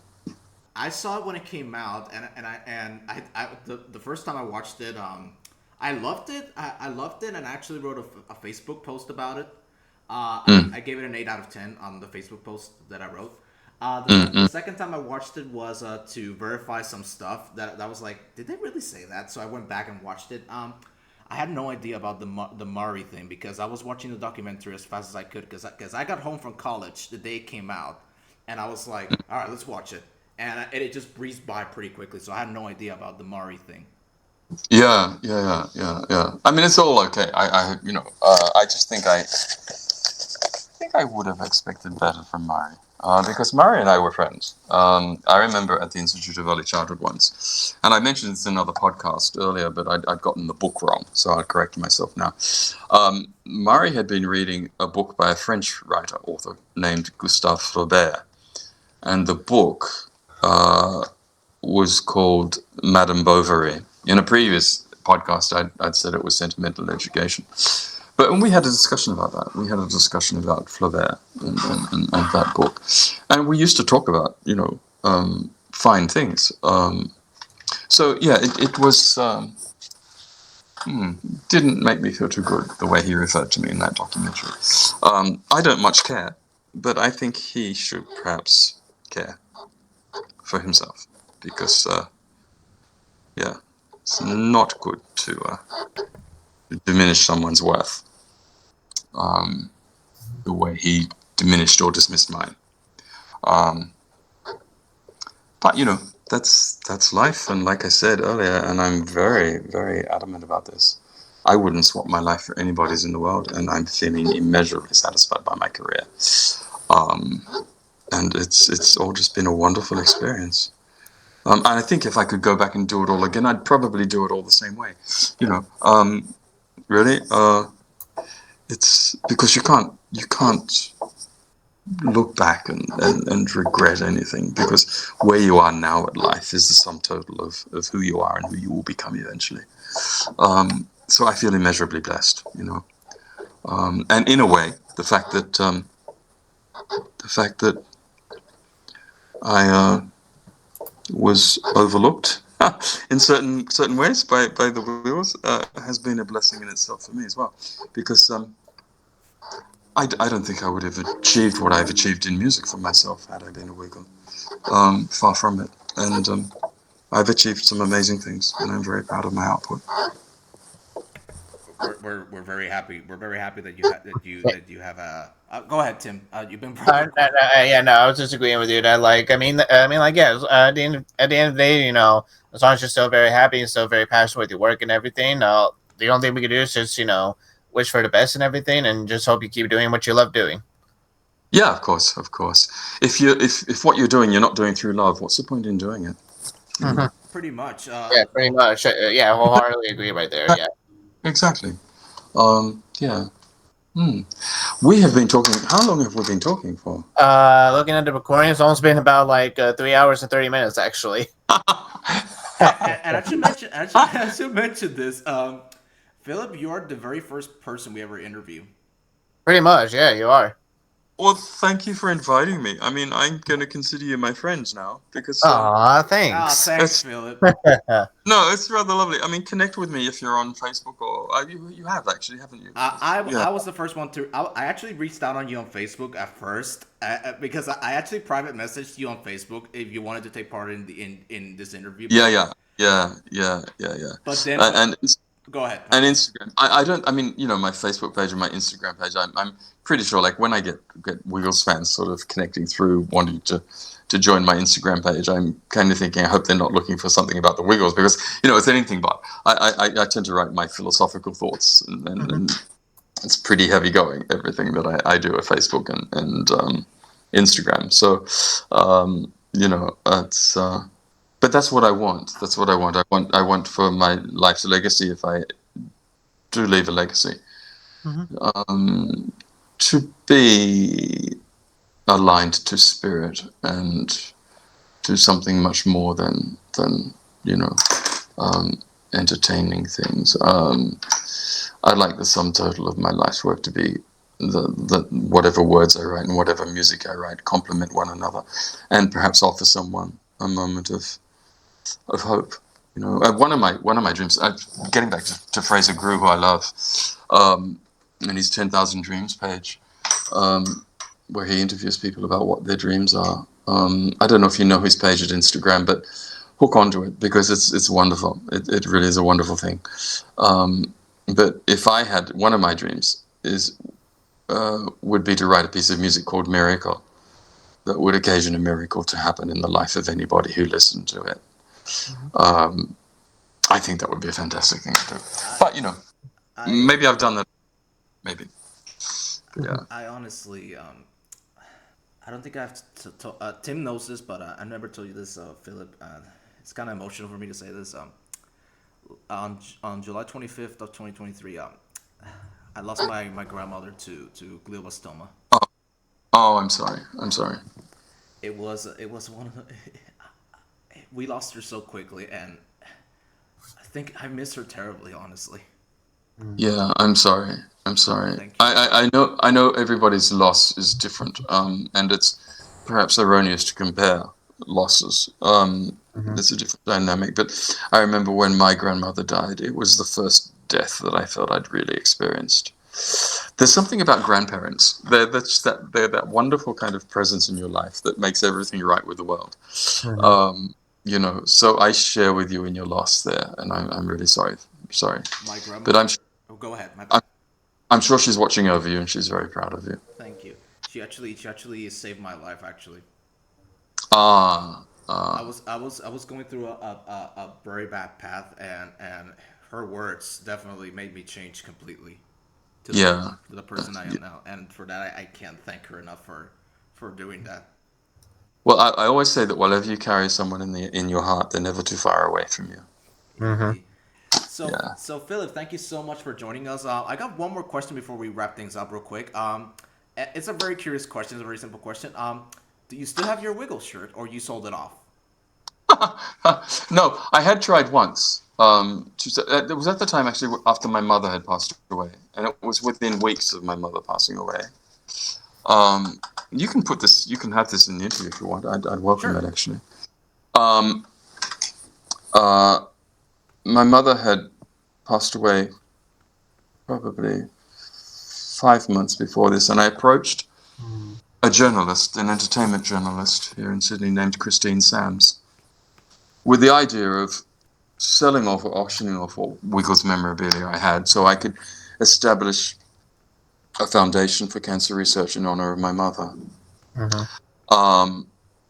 And I had said in that interview that I didn't want to be remembered as the fifth Wiggle. I just wanted to do this. Well, she wrote her article, and what went to press wasn't what she promised me. It was a little bit sensational, and I received some criticism from people because she made out that I was just trying to make money off my memories with the Wiggles, and I didn't appreciate that. And then a week or so later, another journalist phoned me and he wanted to do a phone interview. And he'd said that he'd seen Christine Sam's article and he wanted to help me. Keeping in mind, this is a phone interview. And his name was Chris Tinkler. And I thought, wonderful, I might have a shot at this, at starting up this foundation for my mother, And he asked me questions which baited me. He baited me. Like, for example, one question he said, he was English, and one question he said was, he said that he found, how did I think the Wiggles looked in their costumes, in their scoopies? And he said, personally, I find it's a bit naff. And I don't know if you know the term naff, but I think yes. in English, it's a derogatory term. For English people now. It basically means it's basically like saying like it's all right, Yeah. And I laughed it off. I laughed because he'd insulted them to me on the phone in that way, and I laughed it off and said, "Oh yes, they look a bit like Star Trek during vaudeville." That went around the world. He printed that like in his article and made headlines. And this journalist who had this phone interview with me,